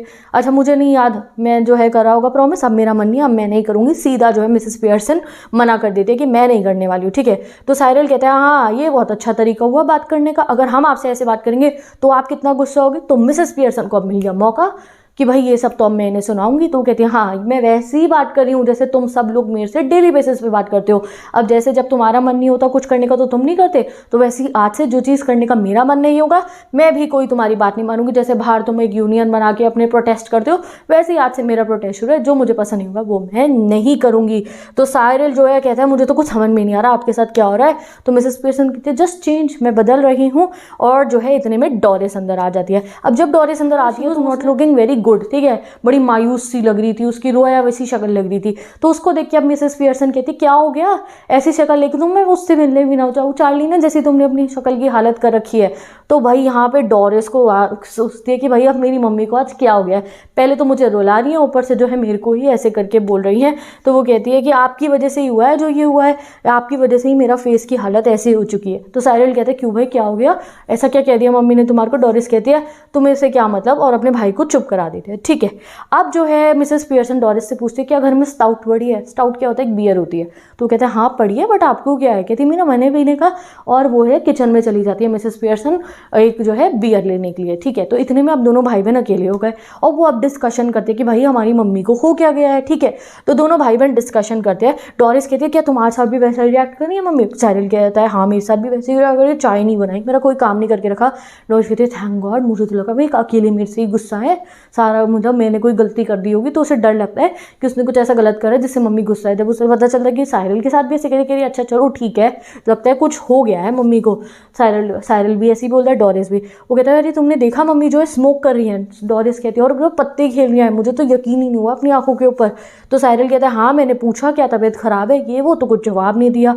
तो डोरिस कहती है मुझे ऐसा लगता है कि ये जो मम्मी है ना उनको ना कुछ हो गया है, लगता है इनके सर्वर पे कुछ चोट वोट लग चुकी है, इनके कुछ चीज़ से टकरा गया उनका सर।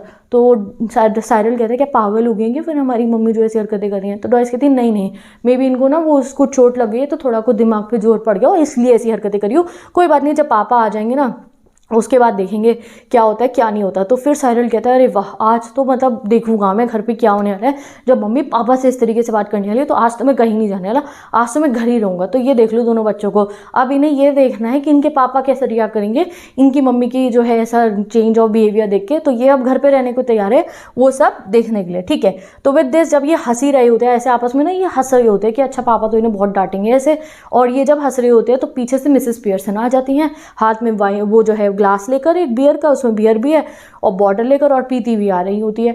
और देखते दोनों बच्चे खी कर रहे होते हैं। तो कहते क्या हो गया कि इस बात पे हंस रहे हो तुम? इतने वैसे तो इतने बड़े हो गए और अब ऐसे बच्चों की तरह हंसे जा रहे हो, वैसे तो बहुत कहते हो कि हम बहुत बड़े हो गए हैं। तो साइरल कहता है मतलब क्या अब हम अपने घर में हंस भी नहीं सकते? कहते हैं नहीं कुछ फनी है तो मुझे भी बता दो, मैं भी हंस लूंगी भाई। तो डोरिस कहती है आपको हमारी जोक समझ में नहीं आएगी, क्योंकि तुम्हारे जोक्स पे तो ना बेटा मैं बचपन में ही जो है यौन करती, तुम अब क्या तुम मुझे हंसा पाओगे? इतना जवाब दे रही होती है। तो भाई डोरिस कहती है आपको हो क्या गया है, ऐसे मुझसे बात आप कर क्यों रही हो? कहती है कुछ नहीं हुआ। मिसेस पियर्सन कहती है वैसे ही जैसे तुम आते जाते हो मेरे से बात नहीं करते हो, तुम अपनी मन की मर्जी करते हो, आज से मैं भी वैसा ही करूँ। अब साइरल को आ जाता है गुस्सा मम्मी की ये एग्जैजरेटेड हरकतें। कहता है आप चाय नहीं बुलाओगे ना अब मेरे लिए, मैं अपने आप जाके कुछ बना लूंगा। जैसे वो धमकी दे रहे जैसे मम्मी परेशान हो जाएंगे। वो कहते ठीक है जाओ जो खाना है खाओ जाके किचन में, ठीक है जाओ जो मर्जी करो तुम। और साइरल वहां से बाहर चला, साइरल बाहर जा रहा होता है तो वो क्या कहता है हाँ अब घर आके खाना भी खुद ही बनाए, 8-8 घंटे दिन के काम करते अब घर आके भी ये सब करना पड़ेगा। तो डोरिस कहती है सेम हेयर, मैं भी घर से काम करके आई हूँ, अब यहाँ पे भी आके जो है बाहर से काम करके आई हूँ, अब यहाँ पे भी आके काम करूँ। तो मिसेस पियर्सन कहती है मैं तुम्हारे से डबल काम करती हूँ, ना ही मुझे कोई छुट्टी मिलती है, ना ही मुझे कोई वीकेंड मिलता है तुम लोगों की तरह। आज से तो मैं भी वीकेंड पे छुट्टी ले लिया करूँगी, मैं भी वीकेंड पे घर से बाहर आ करूँगी। अब डोरिस यहाँ पे फिर डर जाती है। डोरिस कहती है भाई ये क्या हो गया मम्मी को, अब तो ये लगता है कुछ और काम भी नहीं करेंगी, पूरे हफ्ते जो है ऐसी नखरे दिखाती रहेंगी। तो डोरिस मम्मी से पूछती है कि क्या हो गया, अब आप पूरे हफ्ते कोई काम नहीं करोगे, यू सैटरडे संडे कुछ भी, you will not do anything. तो मिसेस पियर्सन कहती है नहीं कुछ थोड़ा बहुत काम मैं घर का कर दूंगी, खाना वाना बना दूंगी, बाकी तो मुझे पता नहीं, मैं जो है संडे सैटरडे संडे मेरा वीकेंड रहेगा, मैं कहीं बाहर जाऊंगी। तो डोरिस कहते कहाँ जाओगे, मतलब इसको इतनी अब क्यूरियोसिटी हो रही है कि अगर मेरी मम्मी कुछ प्लान करे, मेरी मम्मी कह रही है कि वो वीकेंड पे बाहर जाएगी, तो वो कहाँ जाएंगे, किसके साथ जाएंगे। तो मिसेस पियर्सन उसे उसके मुंह को शट कर देती है बिल्कुल कि तुम्हें क्या है, मेरी मर्जी, मैं अडल्ट हूँ, मैं किसी भी के साथ मैं कहीं भी जा सकती हूँ, मेरी मर्जी, ठीक है, दैट्स माई बिजनेस, ठीक है। तो डोरिस कहती है अब तो आप बहुत अलग हो गए हो, दैट्स डिफरेंट, मतलब कि उसे यकीन ही नहीं हो रहा उसकी मम्मी है, तो वो कहते हैं कि आप बड़े अलग हो गए हो, दैट्स डिफरेंट। तो मिसेस पियर्सन कहती हैं the only difference is that I am lot older and better able to look after myself, so it's you should be asking. तो यानी कि वो कहती है कि तो मिसेस पियर्सन कहते हैं कुछ डिफरेंट नहीं है, मेरी मर्जी, मेरी लाइफ में मैं कुछ भी करूँ, तुम छोड़ियो, तुम सब कुछ मुझसे पूछ के करना चाहिए। तो डोरिस के पूछती है अब अपनी मम्मी से क्या आपके सर पे कुछ चोट लग गई, क्या आप किसी चीज़ पे गिर गई हो। तो यहाँ मिसेस पियर्सन को आ जाता है गुस्सा कि ये बच्ची ऐसे मुझे क्यों बोल रही है। तो वो कहती है मैं तो किसी चीज़ पे नहीं गिरी, अब तुम अगर चुप नहीं होगी ना तो तुम्हें मैं ज़रूर कुछ उठा के मार दूंगी। अब इतने में जब डोरिस को लगता है कि भाई अब तो मम्मी पीटने को तैयार हो गई है, तो रोना धोना मचाना शुरू करके वहाँ से बाहर चली जाती है। तो मिसेस पियर्सन को उसे रोने पर भी चुप नहीं कराती, कहती है अच्छा चुप रहो, ज़्यादा बड़ी बच्ची हो, इतना रोने की जरूरत नहीं है। और जो है मिसेस पियर्सन ऐसे उसको बोलती है, तो डोरिस वहाँ से रोती भी जा रही होती है। अभी जितने में डोरिस वहाँ से रोती भी जा रही होती है कि उनके पापा जो थे घर के जॉर्ज पियर्सन वो भी आ गए होते हैं। अब वो भी देखने वाले थे अपनी वाइफ का एक अलग बिहेवियर। तो डोरिस जब रोती भी जा रही होती है तो उसके पापा डोरिस को जो कहते हैं बेटा क्या हो गया, ऐसी क्या बात हो गई जो रोने वाली हो, तुम ऐसे रो रही हो। तो कहते खुद देख लेना अंदर जाके क्या बात होगी जो मैं रो रही हूँ। तो जॉर्ज कहता है अंदर आके मिसेस पियर्सन को देखिए ये क्या कह रही है, मैं खुद देख लूँ क्या कह रही थी ये। तो अब फिर जब वो इतने में मिसेस पियर्सन को ये बोलते हैं तो वो अपनी वाइफ को देखते हैं कि भाई उनकी वाइफ कर क्या रही है, और वो क्या देख के हैरान हो जाते हैं कि उनकी वाइफ बैठ के बियर पी रही है। तो और आज तक तो उन्होंने ऐसा कभी देखा नहीं। तो वो एकदम से अपनी वाइफ को देख के कहते हैं स्टाउट क्या है, वो बियर है। तो वो कहती हैं हाँ स्टाउट। तो कहते हैं मैंने तो कभी तुम्हें इस समय पीते हुए नहीं देखा। तो कह रही मेरा मन था तो मैंने पी ली, कोई दिक्कत है क्या मेरे पीने से, तो कोई प्रॉब्लम है तुम्हारे को। कहते हैं नहीं मैं बहुत सरप्राइज हो गया था तुम्हारे को एकदम से ऐसे बियर पीता हुआ देख के। तो मिसेस पियर्सन ताना मारते कहती हैं चलो कुछ तो तुम सरप्राइज हुए मेरे को देख के, कभी तो तुम सरप्राइज हुए हो। तो कहती है क्या मतलब जॉर्ज पियर्सन, तो मतलब कि वो अब उनके भी पीछे पड़ेंगे और उनको भी जो है बिल्कुल ऐसे टॉन्ट मारेंगे, ठीक है, तो खुद देखना तुम, ठीक है। अब जो है जॉर्ज कहता है नहीं मुझे ज़्यादा सरप्राइजेस पसंद नहीं है, तो तुम जैसी हो वैसी रहो, बेसिकली वो उनको ये कहता है, ठीक है। और फिर उनको कहते हैं कि भाई आज तो मैं चाय वाय नहीं पीऊंगा क्योंकि आज मैं जा रहा हूँ क्लब, क्योंकि वहाँ पे मेरा मैच है, तो भाई वहाँ पे ही मैं सब रात तक रहने वाला हूँ, ठीक है। तो मिसेस पियर्सन कहते हैं अरे कोई बात नहीं, वैसे भी मैंने कोई चाय बनाई नहीं थी। अब इस बात पे आ जाता है इसको गुस्सा, जॉर्ज को गुस्सा किस बात पे आता है कि भाई चाय उन्होंने खुद नहीं पीनी थी, बट फिर भी गुस्सा करते हैं अपनी वाइफ को कि चाय तुमने बना के क्यों नहीं रखी है ऑलरेडी। तो पहली वाली मिसेस पियर्सन होती तो वो डर जाती। अब यहाँ पे है मिसेस फिट्जगिजाल्ड जी, तो वो कहती हैं कि अच्छा मतलब ये हरकत है ना तुम जाके अपने क्लब में करना, कि वहाँ जाके बार पे बोलो कि बियर तुम्हारे लिए रेडी क्यों नहीं करी, क्योंकि तुम्हें वो बियर पीनी ही नहीं है। ऐसी हरकत है ना वहाँ जाके करना, जितना मजाक वो तुम्हारा उड़ाते हैं ना उससे ज़्यादा उड़ाना शुरू कर देंगे। अब इस बात पे जॉर्ज कहते हैं क्या मतलब तुम्हारा मेरा मजाक उड़ाते हैं वहाँ पे, कौन मजाक उड़ाते हैं मेरा वहाँ पे, सब मेरी बहुत इज्जत करते हैं वहाँ पे। वो कहती है हाँ सबको, मुझे सब पता है कौन तुम्हारी कितनी इज्जत करता है और कौन तुम्हारे लिए क्या बोलते हैं। वो कहती है अच्छा क्या बोलते हैं सब मेरे बारे में। तो वो उनको बता देती है मिसेस पियर्सन कि तुम्हारे को तुम्हारे क्लब में सब लोग बोलते हैं पॉम्पी ऑम्पी पियर्सन, यानी कि जो आदमी अपने आपको बहुत बनता है, और वो सब तुम्हारा मजाक उड़ाते हैं कि तुम पूरे समय पूरी रात जो है यहाँ क्लब में आके बैठे रहते हो, अपनी फैमिली को बिल्कुल टाइम नहीं देते हो, जो रोज रोज के वहाँ जाते हो, इस वजह से तुम्हारा वहाँ पे खूब मजाक बनता है। अब जॉर्ज को बहुत बुरा लगता है, कहता है नहीं ऐसा नहीं हो सकता। कह रही हाँ ऐसे ही होता है, रोज अपनी वाइफ को अकेला घर पे छोड़ के, बच्चों को अकेला छोड़ के वहाँ भटकते रहोगे तो ऐसी सोसाइटी में बातें होंगी, सब तुम्हारे लिए यही सब बातें बोलते हैं पॉम्पी ऑम्पी पियर्सन। अब इतने में साइरल आ जाता है और वो जो है चाय बना के लाया हुआ था और एक केक उठा के लाया हुआ था, अपना जो घर में मिला होगा खाने को खाता हुआ आ रहा था, ठीक है। अब जब साइरल आ जाता है तो उसके पापा जॉर्ज पूछते हैं साइरल बेटा एक बात बताओ, तुम भी तो मेरे साथ क्लब आए हो, क्या कोई मेरे लिए पीछे से ऐसे बोलता है पॉम्पी ऑम्पी। तो साइरल कहता है हाँ पापा बोलते तो हैं। तो यहाँ पे जॉर्ज तो बहुत बुरा लग जाता है उसको कि भाई उसको इतना मजाक उड़ाया जाता है, कहता है अच्छा मुझे तो पता ही नहीं था। और जॉर्ज वहाँ से पतली गली से निकल लेता है कि अब तो पता नहीं क्या क्या होगा, तो वो वहाँ से बाहर चला जाता है। तो साइरल कहता है मम्मी को, मम्मी आपको ये बात तो पापा को नहीं बतानी चाहिए थी ना, उन्हें कितना बुरा लगा होगा।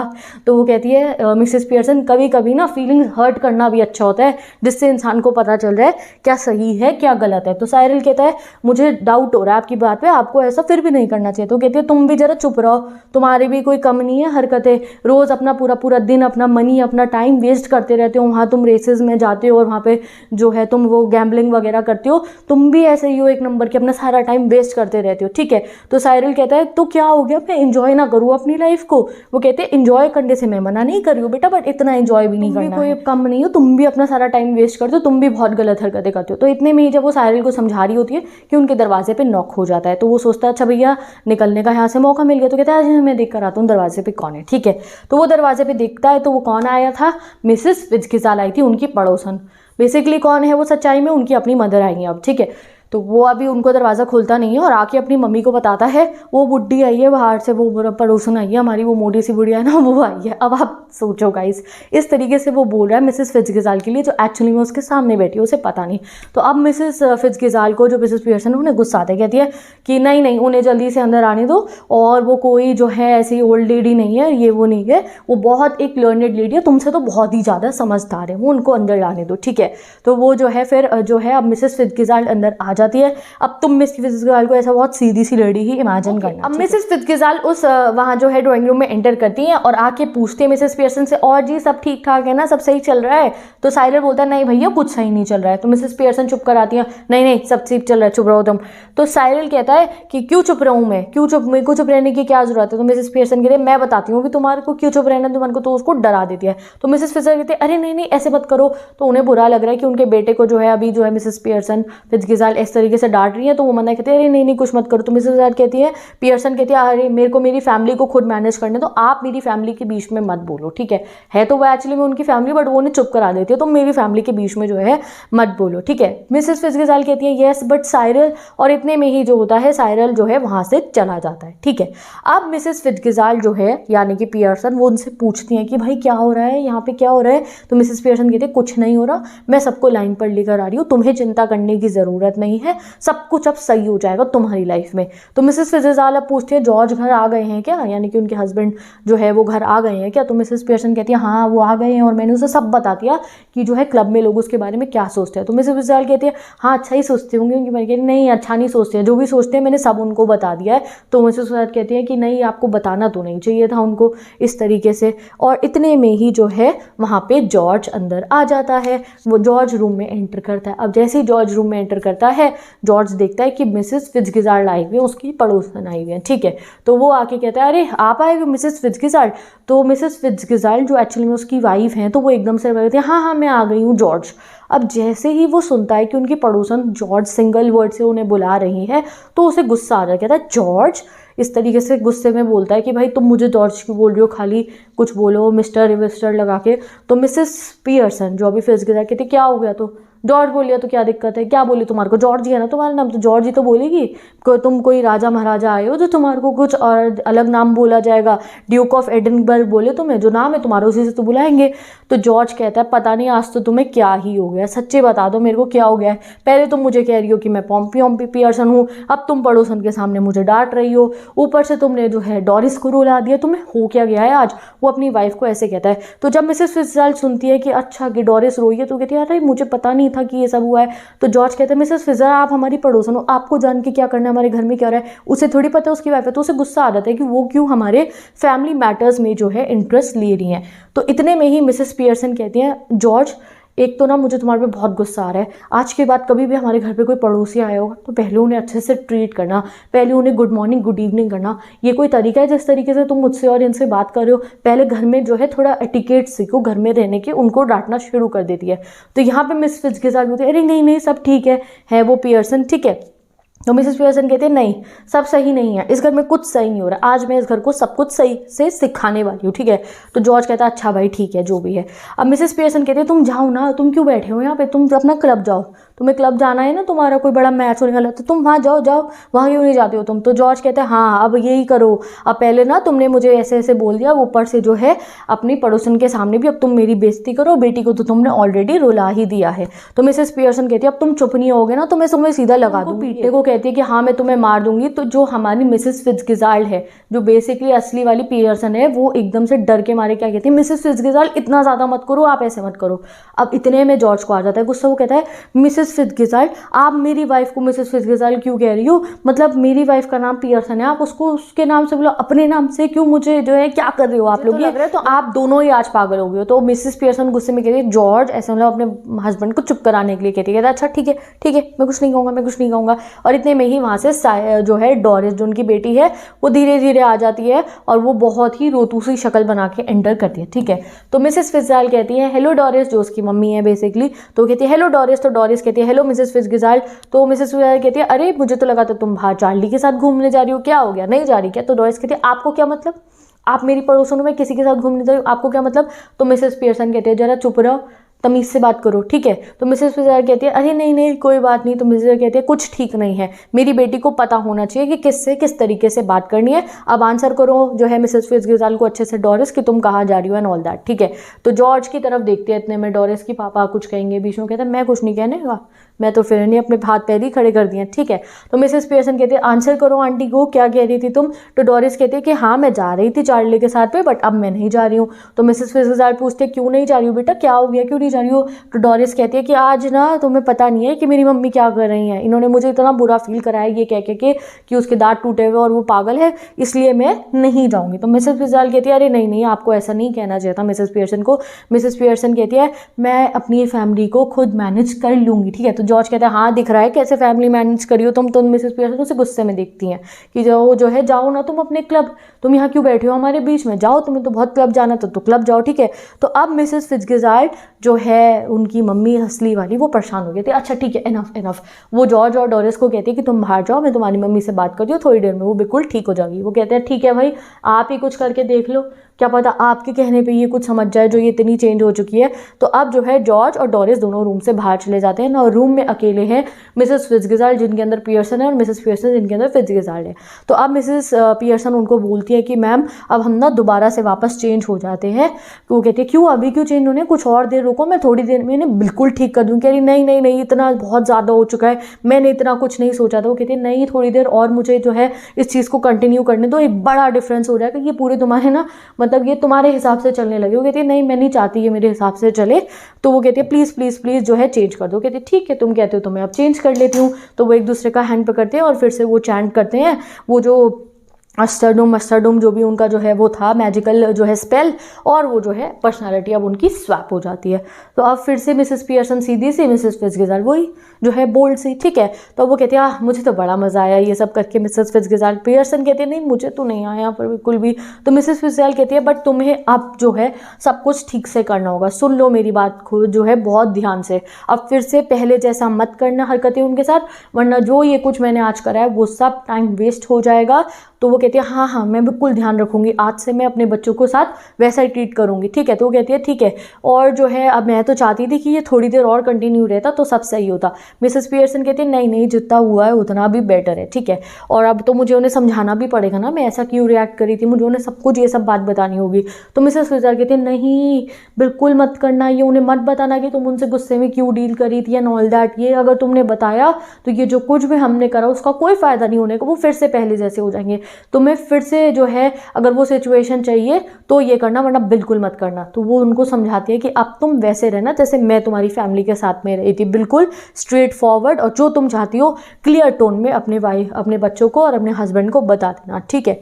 वो पूरा उनको समझा देती है। तो मिसेस पियर्सन कहती है कैसे करूंगी मैं ये सब। वो कहती है कुछ नहीं, अगर तुम चाहती हो कि वो तुम्हारे साथ टाइम स्पेंड करे तो उनको बोलना टाइम स्पेंड करो, अगर तुम उनका कोई काम नहीं करना चाहती तो उन्हें डायरेक्टली बोल देना, ठीक है। अब मिसेस फिट्जगेराल्ड कहती है क्या चाहती हो तुम कि तुम्हारे जो है हस्बैंड और तुम्हारा बच्चे तुम्हारे लिए क्या करे? वो कहती है कुछ नहीं, जो है मेरे साथ रहे, डिनर के समय पे हम लोग साथ में बैठ कर डिनर करें। कहती है और क्या चाहती हो? कहती है मैं चाहती हूँ कि हम लोग पत्ते खेले, ताश खेले, कांच खेले, जैसे हम क्रिसमस पे करते हैं, रोज़ रोज़ तो कर नहीं पाते, तो मुझे वही सब अच्छा लगता है। वो कहती है चलो ठीक है, कहो अपने फैमिली को कि वो यही सब तुम्हारे लिए आज से ही करे, जो तुम चाहती हो रोज़ उन्हें डेली बेसिस पे कहना, ठीक है? तो कहती है अच्छा मैं ये ऐसा कर सकती हूँ? कहती है हाँ तुम ज़रूर कर सकती हो, ठीक है।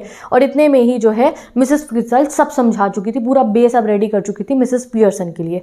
एंड देन वो कहती है ठीक है अब मैं जाती हूँ और तुम अपनी फैमिली को अब खुद से डील करना, और रिमेंबर अब फिर से वो पोलाइट टोन और वो जो है इतना सीधा बन के हर बात मानना शानना वो सब शुरू नहीं करना है, ठीक है। George, Doris and Cyril file in through the doorway looking apprehensively at Mrs Pearson. अब जॉर्ज, डोरिस और साइरिल तीनों आते हैं और थोड़ा डर डर के अपनी मदर को देख रहे होते हैं। वो कहते हैं चलो मैं चलती हूँ, अब तुम फैमिली वाले सारे अपना एंजॉय करो। सब बहुत डर रहे थे मम्मी को देख के, घर की मिसेस पियर्सन को, डोरिस भी और सब। तो वो जो है मिसेस पियर्सन अब डोरिस को आवाज़ लगाती है, डोरिस। तो वो कहती है हाँ मम्मी क्या हुआ? तो मिसेस पियर्सन कहती है देखो अब तुम बाहर तो जा नहीं रही हो, तो मैं बताऊँ आज हम क्या करें? तो मिसेस फिट्ज़gerald जाते जाते फिर कहती है याद रखना जो मैंने कहा था। तो मिसेस पियर्सन अब कहती है देखो आप जो है आप लोग कहीं जा तो रहे नहीं हो, तो मैं कुछ चाहती हूँ अगर तुम्हें ऑब्जेक्शन हो। तो जॉर्ज कहता है हाँ मम्मी जो भी आपको, जो घर की मम्मी आज चाहेंगी वो हम करेंगे। तो मिसेस पियर्सन कहती है मैं चाहती हूँ कि हम लोग जो है गेम खेले रमी का, और जो है जॉर्ज और मैं बैठ के बातें करेंगे और तुम बच्चे जो है खाना बना लेना। तो जॉर्ज कहता है हाँ ठीक है बहुत अच्छा प्लान है, और दोनों बच्चे भी रेडी हो जाते हैं और जो है मिसेस फिट्ज़gerald वहाँ से बाहर चली जाती है सबको गुड नाइट बोल के, और कर्टेन फॉल हो जाते हैं और फैमिली जो है उनकी एंजॉय करना शुरू कर देती है। तो विद दिस ये जो है हमारा प्ले होता है एंड, जिसमें जो है आपने देखा कि कैसे मिस फिट्ज़gerald ने जो है अपने जो है इतने जो है बोल्ड नेचर से जो है उनकी फैमिली को बिल्कुल जो है उनके मदर की इम्पोर्टेंस चंद मिनटों में समझा दी कि अगर वो जो है ऐसे प्रोटेस्ट करने लगे कि वो उनका एक काम नहीं करके दे रही है, तो वो जो है कितने टेंशन में आ गए एंड कैसा उनको फील हुआ, जैसा उनकी मम्मी के साथ वो फील करते थे ना, वो देख के उन्हें कितना बुरा फील हुआ, ठीक है। तो ये था लेसन इन बच्चों का, और जो है इससे हमें ये जो है सीख मिलती है that we should always respect our mothers, और जो वो काम करती है उसकी रिस्पेक्ट करनी चाहिए और उनके साथ टाइम स्पेंड करना चाहिए। तो मैं चलती हूँ, अब हम पढ़ेंगे अपना नेक्स्ट चैप्टर बर्थ, और इस चैप्टर के क्वेश्चन आंसर जो है मिल जाएंगे आपको वन शॉर्ट वीडियो में। तो चलो पढ़ते हैं नेक्स्ट चैप्टर। अब पढ़ेंगे अपना next chapter, chapter number 5 birth. तो ये एक बहुत ही अनोखा चैप्टर है, एक मिरेकल होता हुआ अपने आंखों के सामने तुम देखोगे इस चैप्टर में। ये चैप्टर में क्या होने वाला है, एक डॉक्टर है, उनका नाम है डॉक्टर एंड्रयूज, और वो जो है एक शहर के रहने वाले हैं जिसका नाम है ब्लेनली। ये ऐसा शहर है जहाँ पे बहुत सारे ना वो माइनर्स रहते हैं जो कोल की माइनिंग करते हैं, ठीक है। अब ये जो डॉक्टर हैं ये प्रैक्टिस कर रहे हैं एक और डॉक्टर के अंडर में जिनका नाम है डॉक्टर एडवर्ड पेज, ठीक है। तो ये प्रैक्टिसिंग डॉक्टर है, और आज इनकी लाइफ का सब बहुत एक इंपॉर्टेंट जो है ये जो है एक पेशेंट के साथ ये डील करने वाले हैं। ये जाएंगे जो है डिलीवरी करवाने के लिए एक लेडी की, और वो जो कपल है गाइस जिनका बेबी होने वाला है उनके लिए वो बहुत इंपॉर्टेंट है, क्योंकि देखो एक बात ये है उन लोगों के साथ कि 20 साल हो गए उनकी शादी को और अब जाके उनका बच्चा होने वाला है, ठीक है। तो मतलब काइंड ऑफ एक और ज़्यादा रिस्पॉन्सिबिलिटी है हमारे डॉक्टर एंड्रयूज के ऊपर कि वो जो है सब कुछ अच्छे से हो जाए, ठीक है। तो अब चलते हैं, देखते हैं कि कैसे जो है डॉक्टर एंड्रयूज जो है कैसा जो है उनका जो है ऑपरेशन वो करते हैं, और कैसे जो है बेबी की डिलीवरी अच्छे तरीके से होती है नहीं होती है, ये सब आप जानोगे इस चैप्टर के थ्रू, ठीक है। तो स्टार्टिंग करते हुए चैप्टर में वो बताते हैं कि मैं जो है चैप्टर से पहले आपको थोड़ा सा बता रखा है कि जो डॉक्टर एंड्रयूज है ना, उनकी ना अभी थोड़ी देर पहले वो अपनी गर्लफ्रेंड से मिलकर आए हैं। उनकी गर्लफ्रेंड का नाम है क्रिस्टीन, स्टेशन पे उससे मिलकर आए हैं। तो आज उनकी जो मीटिंग हुई थी अपनी गर्लफ्रेंड से वो इतनी अच्छी नहीं हुई, मे भी कुछ उनकी जो है लड़ाई हो गई हो, क्या हुआ, बातचीत अच्छे से नहीं हुई, तो उनका मूड थोड़ा ऑफ है कि मेरी जो है गर्लफ्रेंड से मेरी अच्छे से बात नहीं हुई, और वो अपने घर आते हैं। जैसे ही वो अपने घर आते हैं तो घर के बाहर वो देखते हैं कि जो मॉर्गन खड़ा होता है। जो मॉर्गन कौन है, उनकी वाइफ की डिलीवरी होनी है ना, तो वो जो है डॉक्टर को रिसीव करने के लिए आए होते हैं। वो डॉक्टर को देखे थे, सर आप जल्दी हमारे साथ चलिए क्योंकि मेरी वाइफ आपको कभी भी जो है मेरी वाइफ को आपकी ज़रूरत पड़ सकती है। तो डॉक्टर एंड्रू फिर अपनी जो है पहले तो वो गर्लफ्रेंड के ख्यालों में थे, एकदम से जो को देख के उन्हें आता था अच्छा भैया तो मुझे वहाँ जाना है। तो वो कहते हैं अरे आप बाहर रुको मैं अपना बैग लेकर आता हूँ। तो वो जो मॉर्गन बाहर वेट करते हैं और वो अपना जो है बैग लेके जो है वो घर के बाहर आते हैं, एंड देन वो निकल पड़ते हैं जो मॉर्गन के घर पे। मॉर्गन्स का फैमिली का एड्रेस क्या था, नंबर 12 ब्लेन टेरेसा। ठीक है, तो टेरेस, तो यहाँ पे ये लोग जाते हैं क्योंकि वहीं पे उनका घर था और वहाँ पे बच्चे की डिलीवरी करनी थी। तो जैसे ही वो घर पे पहुँचते हैं एड्रेस पे, तो जो मॉर्गन जो है वो कहते हैं मैं तो जी बाहर ही खड़ा रहूँगा, आप अंदर जाओ, क्योंकि उन्हें डर लग रहा था। तो वो कहते हैं डॉक्टर साहब आप अंदर चले जाइए। डॉक्टर अंदर जाते हैं, डॉक्टर एंड्रू घर के अंदर जाते हैं। तो बहुत ही मतलब कि वो ना मतलब मिडिल क्लास भी अगर आप कहो तो मतलब they were not very rich people, बिल्कुल ऐसा मिडिल क्लास से लोग थे। घर भी बहुत ऐसा फैंसी सा नहीं था, एक आध जो है हल्की बहुत ही लाइट थी, घर के अंदर ओल्ड सा फर्नीचर रखा हुआ था। ठीक है, तो वो जाते हैं एक स्टेयर केस से ऊपर एक बेडरूम में, वो उसमें भी एक जो है मोमबत्ती जल रखी थी, उसी से पूरा जो है लाइट अप हो रखा था रूम, पुराना सा फर्नीचर था। वहाँ पे जो है मम्मी थी जो है जिनकी डिलीवरी होने वाली थी, और जो बेबी की मदर थी वो एक मिडवाइफ थी। मिडवाइफ कौन होती है? जो बच्चे की डिलीवरी में हेल्प कराती है ना, वो, और बच्चे की नानी वहाँ खड़ी हुई थी। ठीक है, एक बूढ़ी लेडी वहाँ खड़ी हुई थी। तो वो चेक करते हैं मम्मी को बच्चे की, तो वो कहते हैं अभी तो टाइम है डिलीवरी में।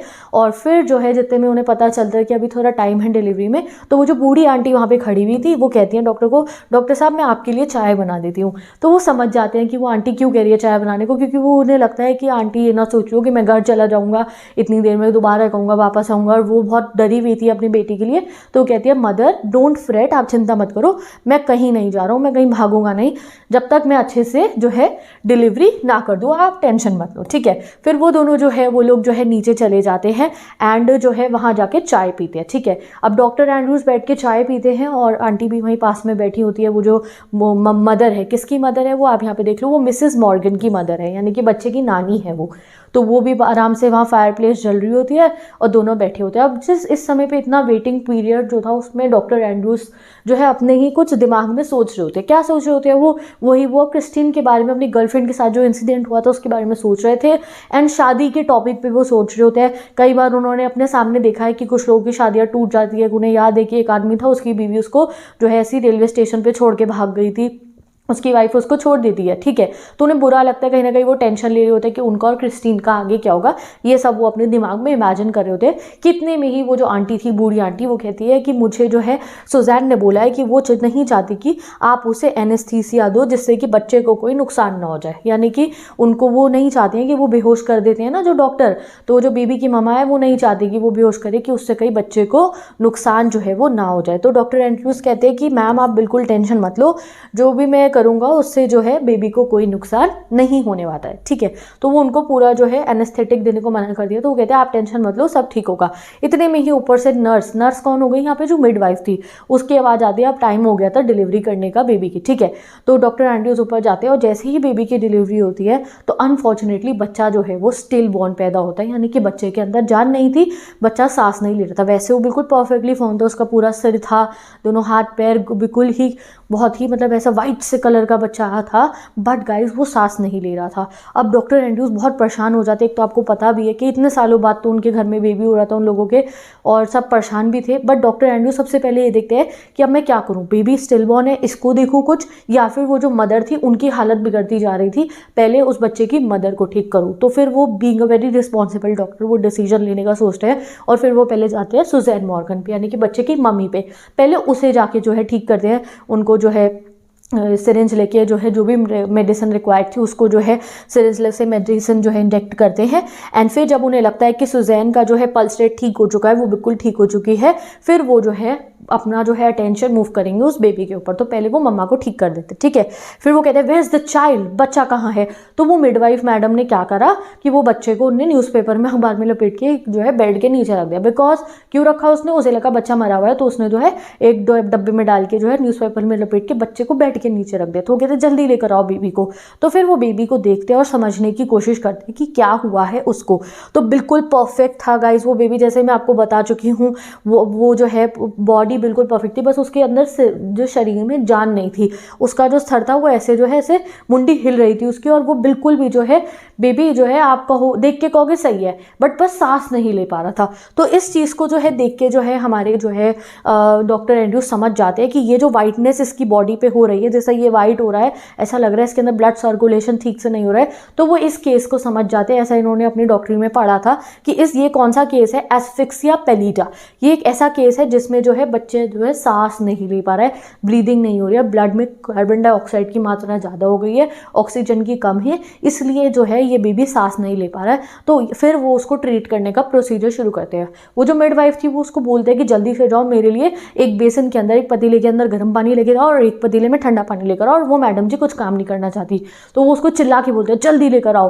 तो फिर वो जाती है और जो है, और वो कहते हैं कुछ टॉवल्स वगैरह भी लेकर आना। तो वो बेसन लेकर आती है, ठंडे पानी का जो है, गर्म पानी का, और टॉवल्स वगैरह लेकर आ जाती है। तो वो जो है डॉक्टर एंड्रूज बेबी को जो है फिर क्या करते हैं, एक जगलर जैसे होता है ना, जैसे वो जगलर बॉल्स के साथ और जो है बॉटल्स के साथ जगलिंग करते हैं, वैसे ही उन्होंने बेबी को कैसे जगलिंग करना शुरू कर दिया। पहले उन्होंने बेबी को जो है हॉट वाटर में रखा, फिर कोल्ड वाटर में, हॉट वाटर में, कोल्ड वाटर में, ऐसे उन्होंने बेबी को जगलिंग करना जो है वो शुरू कर दिया। जैसे आप यहाँ देख सकते हो, like some crazy juggler he hurried the child between the two, now plunging it into the icy, now into the steaming bath. यानी कि एक बार ठंडे बर्फ पानी में, एक बार गरम गरम खोलते पानी, मतलब इतना भी नहीं कि बच्चा चल जाएगा, मतलब काफ़ी बॉइल्ड वाटर के अंदर वो इस तरीके से उसको रखते हैं। 15 मिनट तक वो रेगुलरली इस टास्क को परफॉर्म करते रहते हैं। उनकी सारी जो है, मतलब आप मानो कि कपड़े गीले हो गए थे, बट वो अपने ऊपर बिल्कुल ध्यान नहीं दे रहे थे। उनके साथ क्या हो रहा है, जस्ट वांट कि बच्चा बिल्कुल ठीक हो जाए। ठीक है, अब इस बीच में क्या होता है, बच्चे को कोई भी जो है इसमें कुछ इफेक्ट नहीं दिखता है, वो बच्चा वैसा का वैसा होता है। और वहीं पे जो है वो मिडवाइफ जो थी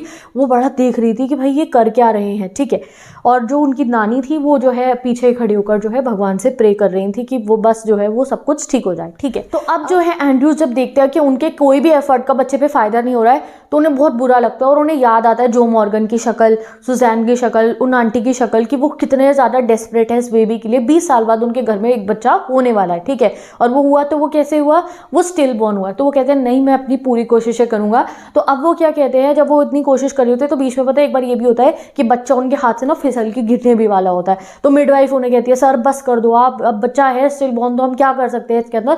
बट वो उसकी बिल्कुल नहीं सुनते। वो कहते हैं मैं एक और एफर्ट करूंगा। फिर वो बच्चे को जो है ऐसे उल्टा लेटा देते हैं और फिर एक टावल लेके उसकी जो बैक है उसको जो है रब करते हैं, जिससे कि जो है वो मूवमेंट हो, सर्कुलेशन बढ़ाने के लिए वो ऐसा करते हैं। ठीक है, और वो काफ़ी देर तक ऐसे करते हैं। फिर उन्हें कुछ थोड़ा बहुत बच्चे के अंदर जो है ऐसा लगता है कि हाँ बच्चा सांस लेना शुरू कर रहा है, तो फिर वो उसको सीधा करके उसकी जो चेस्ट है उस पर ऐसे उसको जो है प्रेस करते हैं उसको, जिससे बच्चा सांस ले। और सडनली गाइस मिरेकल हो जाता है, एक नोजी का जो बबल होता है वो उसकी जो है नाक में से निकल कर आ जाता है और बच्चा जो है सांस लेना शुरू कर देता है। उसकी पूरी बॉडी जो वाइट हो रखी थी, एक फिश जैसा होती है ना, मरी हुई फिश, वैसा सा लग रहा था पहले वो, अब जो है उसकी बॉडी में बिल्कुल ऐसी पिंकिश सी हो रही थी, ब्लड सर्कुलेशन बढ़ा था, सांस लेनी वो शुरू कर देता है, जान उस बच्चे में वापस आ जाती है। तो फिर वो चिल्ला के कहती है मिडवाइफ की, hey dear father in heaven, बिल्कुल आपका थैंक यू कि ये कैसा मिरेकल हो चुका है। ठीक है, और एंड्रू जो है वो बेबी को जो है हैंड ओवर कर देता है और बहुत ज़्यादा थक चुका होता है तो जल्दी से नीचे जाता है और कहता है मिडवाइफ को कि मैं अपना जो है बैग बाद में ले जाऊँगा। यहाँ से नीचे जाता है, किचन में जो है पास में जो पानी की जगह होती है वहाँ से जो है जल्दी से पानी पीता है because he was very tired, और फिर जो है घर से बाहर निकलता है। जैसे ही वो घर से बाहर निकलता है वो देखता है कि किस तरीके से जो मॉर्गन है अभी भी घर के बाहर ही थे, और वो जो मॉर्गन को कहता है, जो फादर थे बेबी के, ऑल राइट जो he said, both are all right, सब दोनों के दोनों, बच्चा और मम्मी जो है दोनों बिल्कुल ठीक है। और अब 5 बज चुके थे और आपको पता है ये डिलीवरी होनी स्टार्ट हुई थी 3:15 बजे के करीब में, और अब 5 बज चुके थे जब वो जो है नीचे आया था और घर से बाहर जा रहा था। ठीक है, अब सुबह होने लग गई थी, जो है धूप निकलनी शुरू हो गई होगी धीरे धीरे, मतलब सुबह सुबह का जैसा मौसम था वैसा था, और कुछ लोग अपने काम पे जाना शुरू हो गए थे। और ये समय ऐसा था जब जो है एंड्रू घर अपने चल के जा रहा था, तो आज उसे पहली बार अपनी लाइफ में कुछ फील हुआ ऐसा कि मैंने कुछ किया है, यस आई डिड समथिंग। उसे एक अकम्पलिशमेंट जो है खुद से फील होता है, I have done something, oh God I have something real at last. And in fact अगर आप ये कहो तो ये उसका एक ऐसा केस था जो पूरे ब्लेनली शहर में उसको मशहूर कर देने वाला था, और एक बहुत बड़ा जो है उसकी जीत हुई थी। एंड बच्चे और उनके मम्मी के लिए और उस फैमिली के लिए वो एक बहुत ही अच्छा डॉक्टर उनको मिला, जिसने देखो मिडवाइफ ने कह दिया बच्चा जो है डेड है और वो कोई एफर्ट नहीं करना चाह रही थी, बट एंड्रू ने उम्मीद नहीं छोड़ी और उसने उस बेबी को बिल्कुल ठीक कर दिया। तो विद दिस ये चैप्टर हमारा होता है कंप्लीट। अब पढ़ते हैं अपना लास्ट चैप्टर स्नैपशॉट्स बुक का जो है the tale of Melon City, और इसके बाद स्नैपशॉट्स बुक कंप्लीट और पूरा सिलेबस कंप्लीट हो जाएगा हमारा। बस और बस आपको क्वेश्चन आंसर्स पढ़ने हैं, तो उनके भी 1 शॉट और वीडियोस गिवन है, वहां से जाके पढ़ सकते हो। ठीक है, तो चलो अभी आखिरी चैप्टर बचा, पहले उसे पढ़ते हैं, the tale of Melon City. Finally आ चुके हैं अब हम अपने लास्ट चैप्टर पे स्नैपशॉट्स बुक के भी और क्लास 11 इंग्लिश के भी। इस चैप्टर का नाम है the tale of Melon City, और इसको लिखा है विक्रम सेठ ने, और इसको पढ़ के आप जो है बहुत ज़्यादा हंसने वाले हो, क्योंकि इसमें जो होगा वो काफ़ी फनी सिनेरियो होगा। और यहाँ पे कहीं ना कहीं जो है आपको डिपिक्ट करा जाता है कि किस तरीके से कई बार जो रूलर्स होते हैं, जो गवर्निंग बॉडीज होती है, जिनके पास पावर होती है, वो सही तरीके से डिसीजन मेकिंग नहीं करते हैं and they do not do their work correctly. यही चीज आपको जो है एक तरीके से इसमें रिप्रेजेंट करी जाएगी। ठीक है, तो चलो पढ़ते हैं हम अपनी इस पोम को। तो इसका जो है, अच्छा ये पोम नहीं है, चैप्टर है। ठीक है, कई बार ऐसा पढ़ के लगता है। सो चलो स्टार्ट करते हैं अब हम अपनी इस चैप्टर को। तो चैप्टर स्टार्ट होता है जैसे ही, in the city of which I sing there was a just and placid king. यानी कि जिस सिटी में जो है ये चल रही है बात, वहां पे एक जस्ट एंड प्लेसिड किंग था। बहुत सारे वर्ड मीनिंग है, सब मैंने लिख दिया, कोई टेंशन मत लो। जस्ट मतलब एक बहुत फेयर किंग जो बहुत जस्टिस करता हो, बहुत न्याय करता हो, और प्लेसिड मतलब बहुत काम किंग, जो यानी कि जो बहुत गुस्सैल ना हो, बहुत काम और पीसफुल रहने वाला हो। ठीक है, the king proclaimed an arch should be constructed that triumphally would span the major thoroughfare to edify spectators there. तो किंग कहते हैं, द किंग प्रोक्लेम मतलब होता है अनाउंस करना। तो किंग प्रोक्लेम करता है कि एक आर्क बनेगा। कहाँ पे बनेगा? थरोफेयर पे बनेगा, मेन रोड के ऊपर एक आर्क बनाया जाएगा ना। आर्क क्या होता है, ये फोटो में देख लो, ये होता है एक आर्क, जैसे एक ऐसा स्ट्रक्चर होता है ना, यहाँ पे भी देख सकते हो मैंने ड्रॉ करा है ईंट का ऐसा, जिसमें से वो करवा रखा हो, जो एक गेटवे टाइप का बनता है। तो वो कहता है कि एक गेटवे ऐसे बनेगा ट्रायम्फुली, यानी कि बहुत डिलाइटफुली, बहुत बढ़िया तरीके से जो है हम एक गेटवे बनाएंगे जो स्पैन करेगा। स्पैन मतलब क्या होता है? पास करेगा मेन रोड को, टू एडिफाई स्पेक्टेटर्स दे। एडिफाई मतलब एनलाइटन करना या दिखाई देगा, जो किसके लिए, किसको जो है दिखाने के लिए होगा? वो स्पेक्टेटर, जो लोग वहां से गुजरेंगे उनके लिए एक बहुत ही बढ़िया सा एक आर्क बनाएंगे हम लोग। ठीक है, the workman went and build the thing. Thing क्या है? आर्क है। तो वर्कमैन जाते हैं और वो बढ़िया सा आर्क बना देते हैं। They do so since he was the king. और वो क्यों बनाते? क्योंकि भाई किंग ने कहा था। The king rode down the thoroughfare to edify spectators there. अब किंग जो है जाता है वहां पे, थरोफेयर मतलब मेन रोड पे जाता है जहाँ पे सब लोग इकट्ठे होते हैं, टू एडिफाई स्पेक्टेटर्स देयर, वहाँ के लोगों को जो है देखने, वहाँ पे जितनी ऑडियंस थी, और उस आर्क को भी देखने के लिए। ठीक है, जो आर्क फाइनली अब रेडी हो गया था। तो किंग जी पहुंच गए, ये पूरे उनकी जो है सभा है, उनके जनता है, उनके आके लोग, और ये उस आर्क को देखने जो है ये किंग अपने पहुंच चुके हैं। ठीक है, तो under the arch he lost his crown, the arch was built too low. अब क्या हुआ, जैसे ही वो आर्क के नीचे से निकल के जा रहे होते हैं तो उस पे उनका जो है ताज लग जाता है, मुकुट लग जाता है, और वो नीचे गिर जाता है, क्योंकि वो जो आर्क था वो काफी नीचा बना हुआ था। A frown appeared upon his placid face. Frown मतलब ऐसे डिस्प्लेजर का एक्सप्रेशन जो होता है, ऐसा मूड खराब हो जाना, उनका मूड खराब हो जाता है और एक फ्राउन आ जाता है उनके प्लेसिड मतलब उनका जो पीसफुल काम सा चेहरा था उसके ऊपर। The king said this is disgrace. Disgrace मतलब होता है मतलब इंसल्ट होना और गलत होना। तो किंग कहते हैं तो बहुत गलत हुआ। The chief of builders will be hang. जो चीफ ऑफ बिल्डर है, जिन्होंने ये आर्क बनाया है, उसके जो चीफ है, उनको तो मैं फांसी की सजा सुनाता हूँ। The rope and gallows were arranged. Rope आई, गैलो मतलब क्या, जिसपे फांसी चढ़ाई जाएगी, वो वाला जो स्ट्रक्चर होता है उसको लेकर आया गया। The chief of builders was led out. Chief of builders को लेकर बाहर निकाल कर लाया गया। He passed the king, he gave a shout. और जैसे ही वो चीफ ऑफ बिल्डर जो है निकल के आया, किंग के सामने से वो निकल के जा रहा था, वो चिल्लाता है। क्या चिल्लाता है? O king it was workman's fault. King मेरी गलती नहीं है, जो है वर्कमैन थे उनकी गलती थी, मेरी गलती नहीं है। O said the king called halt. यानी कि फिर एकदम से किंग जब बात सुनते हैं कि उसकी गलती नहीं किसी और की, तो वो कहते हैं रुक जाओ, हॉल्ट दो, ये जो एक्टिविटी हो रही है उसे रोक दो। तो O said the king and called a halt to the proceedings. यानी कि पहले कहता है किंग ओ अच्छा, और फिर कहता है रुक जाओ सारी प्रोसीडिंग क्या हो रही थी, वो फांसी जो लगने वाली थी उसे वो कहता है उसे रोक दो। ठीक है, being just and placider now he said. अब वो जस्ट किंग है, उसे लग रहा है अच्छा भाई ये जो कह रहा है बिल्कुल सही कह रहा होगा और मैं तो न्याय करता हूँ। तो वो कहता है I must have all the workman hang instead. अब जितने भी वर्कमैन थे जिन्होंने ये आर्क बनाया था उन सबको फांसी लगा दो। The workman look surprise and said. अब इतने सारे में जो भी वर्कमैन थे वो बहुत सरप्राइज हो जाते हैं और वो कहते हैं O king you do not realize the bricks were made of the wrong size. वो कहते हैं किंग हमारी गलती नहीं थी, ये जो ब्रिक्स थी ना वो गलत साइज की बनी हुई थी। Summon the masons said the king. Summon मतलब बुलाओ, मेसन्स यानी कि जिन्होंने ईंटें बनाई थी। तो किंग कहता है अब उनको बुला के लाओ। The masons stood there quivering. Masons वहां शिवर करते हुए, डरते हुए, कांपते हुए खड़े हुए थे। अब it was the architect they said. अब उन्होंने भी अपनी गलती दूसरों पर डाल दी। अब कहीं ना कहीं ये जो पूरा चैप्टर आपको ये भी दिखा रहा है कैसे जो है जैसे जो रूलिंग बॉडीज होती हैं उनमें कोई अपनी गलती नहीं मानता, सब एक की गलती दूसरे पे जो है डालते रहते हैं और सब जो है खुद को सही दिखाते हैं, दूसरे को गलत, और कामों को टालते भी रहते हैं, कोई काम ठीक से भी नहीं करते हैं। जैसे आर्क बिल्कुल घटिया बना दिया था, ठीक है। तो वो कहते हैं it was the architect, they said, वो कहते हैं भाई ये तो आर्किटेक्ट की गलती थी, मेसन्स हमारी गलती नहीं थी। द आर्किटेक्ट वॉज समन्ड, और किंग का अपना खुद दिमाग नहीं है, जो कोई जो कहे जा रहा है वो वैसे वैसे चल रहा है, तो आर्किटेक्ट को बुला के लाया जाता है। Well architect said his majesty, architect बहुत चालू था, कहता है majesty king ji, I do ordain that you shall be hang, भाई इसकी हिम्मत देखो, कहता है मैं ऑर्डर करता हूँ आपको फांसी की सजा लगनी चाहिए। क्यों कहता है ऐसा आर्किटेक्ट? सेड द आर्किटेक्ट, क्यों कह रहा है ऐसे, पढ़ लो। O king you have forgotten one small thing, you made certain amendments to the plans when I showed them to you, यानी कि जब मैंने आपको प्लान्स दिखाए थे कि ऐसा आर्क बनेगा तो आपने ही अमेंडमेंट मतलब होता है चेंज करना, आपने ही तो कुछ चेंज करा था, उसी की वजह से तो ये जो है आर्क ऐसा लो बन गया और आपका मुकुट गिर गया, तो आपकी गलती है। बेसिकली उनके ऊपर पूरा वो किंग को कह देता है।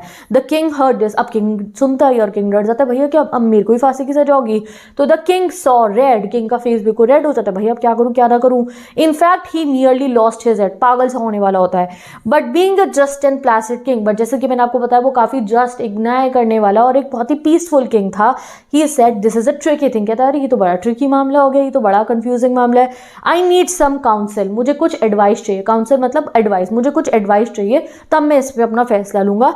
Bring to me the wisest man in this country, मेरे को बुला के लाओ इस कंट्री का सबसे समझदार आदमी, ठीक है। अब वो कौन होगा चलो देखते हैं। The wisest man was found and brought, nay carried to the royal court, the wisest man को ढूंढा जाता है और लेकर आया जाता है। इनफैक्ट जो है ये ने मतलब क्या हुआ, नाना, ने मतलब क्या है, नो, कैरीड उठा के लाया जाता है, वो चल के खुद नहीं आता, उसको उठा के लाया जाता है रॉयल कोर्ट के अंदर। क्यों? क्योंकि he could not walk and could not see, वो इतना बूढ़ा था कि ना चल सकता था ना देख सकता था। So old and therefore wise was he, और उसको क्यों वाइज समझा, उनके पूरे जिन लोगों को उन्होंने कहा कि वाइज इंसान को लेकर आओ, तो कोई नहीं कि कोई पढ़ा लिखा मैच्योर्ड एक्सपीरियंस इंसान को लेकर, नहीं ये बूढ़ा है तो ये समझदार होगा, उसको लेकर आ जाते हैं। But in a quavering voice he said the culprit must be punish, तो जब उस बूढ़े से पूछा जाता है तो वो क्वेवरिंग यानी कि उसकी आवाज़ भी नहीं निकल रही थी, कांपती आवाज़ में वो कहता है जिसकी गलती है कल्प्रिट की उसको हमें पनिश करना चाहिए। Truly the arc it was that bang the crown of and it must be hang, और वो बुढ़ा क्या कहता है, जो वाइज मैन था वो कहता है कि भाई जो आर्क है ना उसको चढ़ाओ तुम फांसी पे, क्योंकि उसकी गलती थी, उससे वजह से उसका वो जो वो बिल्डिंग है, बिल्डिंग का स्ट्रक्चर उसकी गलती है, उससे जो है क्राउन टच हुआ तो भाई उसकी गलती है ना, उसकी वजह से क्राउन गिरा तो उसको हैंग करेंगे। To the scaffold the arch was led, scaffold क्या, वो जो यहाँ पे फांसी लगाई जाएगी वो जगह, आर्क को वहां पे लेके जाया गया। खुद सोच लो कैसे वो कहीं रख रख के किसी चीज के ऊपर वो आर्क को जो है वो बिल्डिंग के स्ट्रक्चर को चलो वहां ले गए, ठीक है। When suddenly a counsellor said, अब वहीं पे इनका एक काउंसलर कहता है how can we hang so shamefully, was touch your head your majesty, अब मैजेस्टी हम ऐसी चीज को जो है जिसने आपके क्राउन को टच करा है उसको हम इतनी शेमफुली फांसी पे कैसे चढ़ा सकते हैं, इस बिल्डिंग ने तो आपके क्राउन को छुआ था, तो ये तो हमारा बड़ी गलत बात होगी कि हम इसको फांसी पे चढ़ा देंगे। True muse the king, muse मतलब क्या हुआ, सोचना, तो जो हमारा किंग है उसके बारे में सोचता है। By now the crowd was restless and was muttering aloud, अब यहाँ पे उनकी जनता पागल हो रही थी, बिल्कुल पागल हो गई कि भैया फांसी लगाओ फांसी लगाओ फांसी लगाओ, ऐसे ऐसे चिल्ला रही थी। The king perceive their mood and trembled and said to all who were assembled, अब किंग को समझ में आ गया कि भाई ये जो जनता है वो पागल सी हो रही है, तो अब वो कहता है सबको जो भी वहां असेंबल थे, let us postpone consideration of फाइनर points like guilt. अब देखो ये राजा, न्याय करने वाला राजा जिसको हम कह रहे हैं, वो क्या कहता है, अब हम ये जो कंसिडरेशन कर रहे हैं कि फांसी चढ़ानी है, अब हम फांसी इसलिए नहीं चढ़ाएंगे ये देखकर कि कौन गिल्टी है, गिल्ट विल्ट छोड़ो, किसकी गलती है छोड़ो, फांसी चढ़ाने के लिए हम ये नहीं देखेंगे किसकी गलती है। The nation wants a hanging, जब यहाँ की भीड़ भड़का जितना यहाँ इकट्ठा हुआ है, मेरी सब लोगों को अगर हैंगिंग चाहिए, अगर उन्हें फांसी देखनी है किसी को लगते हुए, अगर वो चाहते किसी को फांसी हो, hang must be someone and that immediately, किसी को भी उठाओ उसे फांसी पे चढ़ा दो, ठीक है। तो देखो कहाँ तुम इस राजा को न्याय करने वाला कह रहे हो, और कहाँ इन्होंने क्या फैसला सुना दिया, जो मर्जी जिसकी गलती भी ना हो, जो फिट हो रहा होगा ना इसमें फांसी में फंदे में, उसको हम फांसी लगा देंगे, क्योंकि जितनी भी जनता उसको तो फांसी देखनी है, ठीक है। The news was set up somewhat high जो फांसी का फंदा था उसको थोड़ा हाइट पे लगाया गया। Each man was measured by and by, और हर एक इंसान उनकी जो है जनता का उसको जो है मेजर करा गया by and by, but only one man was so tall he fitted. और जैसे करनी वैसे आपको जो है रिजल्ट मिलेगा उसका। सिर्फ एक ही आदमी था जो उस फांसी के फंदे में फिट हुआ, one man, that was all, he was the king, और वो खुद उस राजे का ही जो है फिट हुआ था, वो इतना लंबा था। His majesty was therefore hang bye royal decree, और अब वो अपने फैसला नहीं बदल सकता था। इतनी गलत बात करी ना उसने कि जो गिल्टी नहीं होगा उसको भी चढ़ा दो फांसी पे, ऐसे ही बस फांसी चाहिए तो उसके ऊपर ही पड़ गई, उसी को जो है फिर हैंग कर दिया गया, क्योंकि उन्हें खुद ही कहा था जिसको हाइट मेजर हो जाएगी पक उसको हम चढ़ा देंगे फांसी पे। तो किंग को खुद ही किंग को फांसी पे चढ़वा लेता है किंग बाय रॉयल डिक्री, यानी कि उसने खुद को फांसी पे चढ़ाने का ऑर्डर खुद ही साइन करा होगा। ठीक है, चलो भाई आगे बढ़ते हैं। Thank goodness we found someone, said the ministers. जो किंग के मिनिस्टर्स थे, देखो अब क्या कहते हैं बेवकूफ से कि थैंक गॉड, अच्छा चलो हमें कोई मिल तो गया जिसको हमने फांसी चढ़ाई। फॉर इफ इंस्टेड, और अगर ऐसा ना होता, we had not, the unruly town might well have turn against the crown. अगर हम ऐसा ना करते, जो ये अनरूली टाउन है, ये जो अनकंट्रोलेबल हमारी जनता है, ऐसा ना हो जाता कि कहीं हमारे क्राउन के खिलाफ ही हो जाती, कहीं भड़क उठती कि तुम फांसी नहीं लगा रहे हो और ये हमारे खिलाफ चली जाती। तो अच्छा हुआ हमने फांसी लगा के इस काम को एंड कर दिया। Long live the king, the ministers said, कि राजा जिए, और long live the king is dead, और किंग अब इनका मर भी चुका है। Now they pondered the dilemma, अब वो पॉन्डर्ड मतलब होता है सोचते हैं, एक डिलेमा, डिलेमा मतलब क्या होता है कंफ्यूजन को। Then being practically minded man, यानी कि अब सोच रहे हैं भाई नया राजा किसको बनाएंगे। They pondered the dilemma, then being practically minded man sent out the heralds to proclaim. अब ये क्या कर रहे हैं, अब इनको सोचना है नया राजा कौन बनेगा, तो इन्होंने अपने जो हेरल्ड्स होते हैं, जो इनके मैसेंजर्स होते हैं, जो इधर उधर जाके मैसेजेस देंगे, क्योंकि उधर मोबाइल तो थे नहीं इनके ज़माने में, तो वो हॉर्सेस पे जाके देते थे। तो इन्होंने मैसेंजर्स को कहा कि तुम जाओ जल्दी से और पुराने वाले किंग के नाम पे, in his formers majesty name पे एक अनाउंसमेंट करके आओ। The next to pass the city gate will choose the ruler of our state. जो भी जो है सिटी के गेट से अभी पास करके जाएगा, नेक्स्ट वो जो है हमारे सिटी का नया राजा बताएगा। एज इज आर कस्टम, जैसा कि हमारा कस्टम है, हमेशा ऐसे होता है अगर नया राजा ढूंढना हो तो जो सिटी गेट पास करता है वो बताता है कौन बनेगा नया राजा। This will be enforced with due ceremony, और जब ऐसा होगा तो जो भी राजा बनेगा हम उसको एक बहुत बड़ी सेरेमनी के साथ उसको राजा बनाएंगे। A man pass by the city gate, एक आदमी निकलता है सिटी गेट के सामने से, एन इडियट, और वो एक गधा था, एक बिल्कुल पागल था, वो इडियट था। ठीक है, the guards cried wait, guards ने देखा, वो निकल के जाओ, कहते हैं रुक जाओ, wait, who is to be the king. वो पूछते हैं उससे कि कौन बनेगा राजा, डिसाइड करो, अभी डिसाइड करो। अब मेलन द इडियट रिप्लाइड, वो बिल्कुल पागल था, वो कहता है मेलन।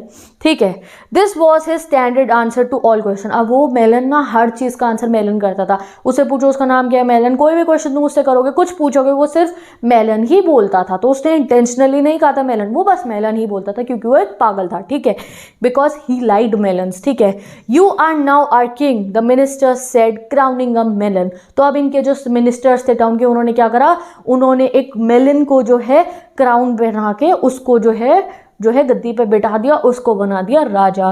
देन दे लेड या फिर carried the melon to the throne and reverently set it down, यानी कि फिर वो उठा के लेके गए मेलन को थ्रोन तक, यानी कि गद्दी तक, और बहुत इज्जत से, रेवेंटली मतलब डीप रिस्पेक्ट के साथ उसे वहां पे रख दिया। ठीक है, अब आगे बढ़ते हैं। This happens years and years ago, और ये बहुत बहुत बहुत सालों पहले हुआ था।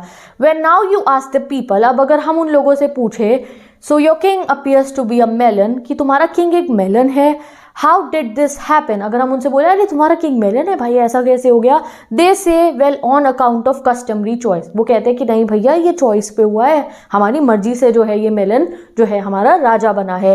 If his majesty rejoices in being a melon, अगर हमारे राजा को एक मेलन ही बनना है, that's okay with us, for who are we to say, हम कौन होते कहने वाले, अगर हमारे राजा को मेलन के रूप में रहना तो मेलन के रूप में रहे, हम कौन होते कहने वाले।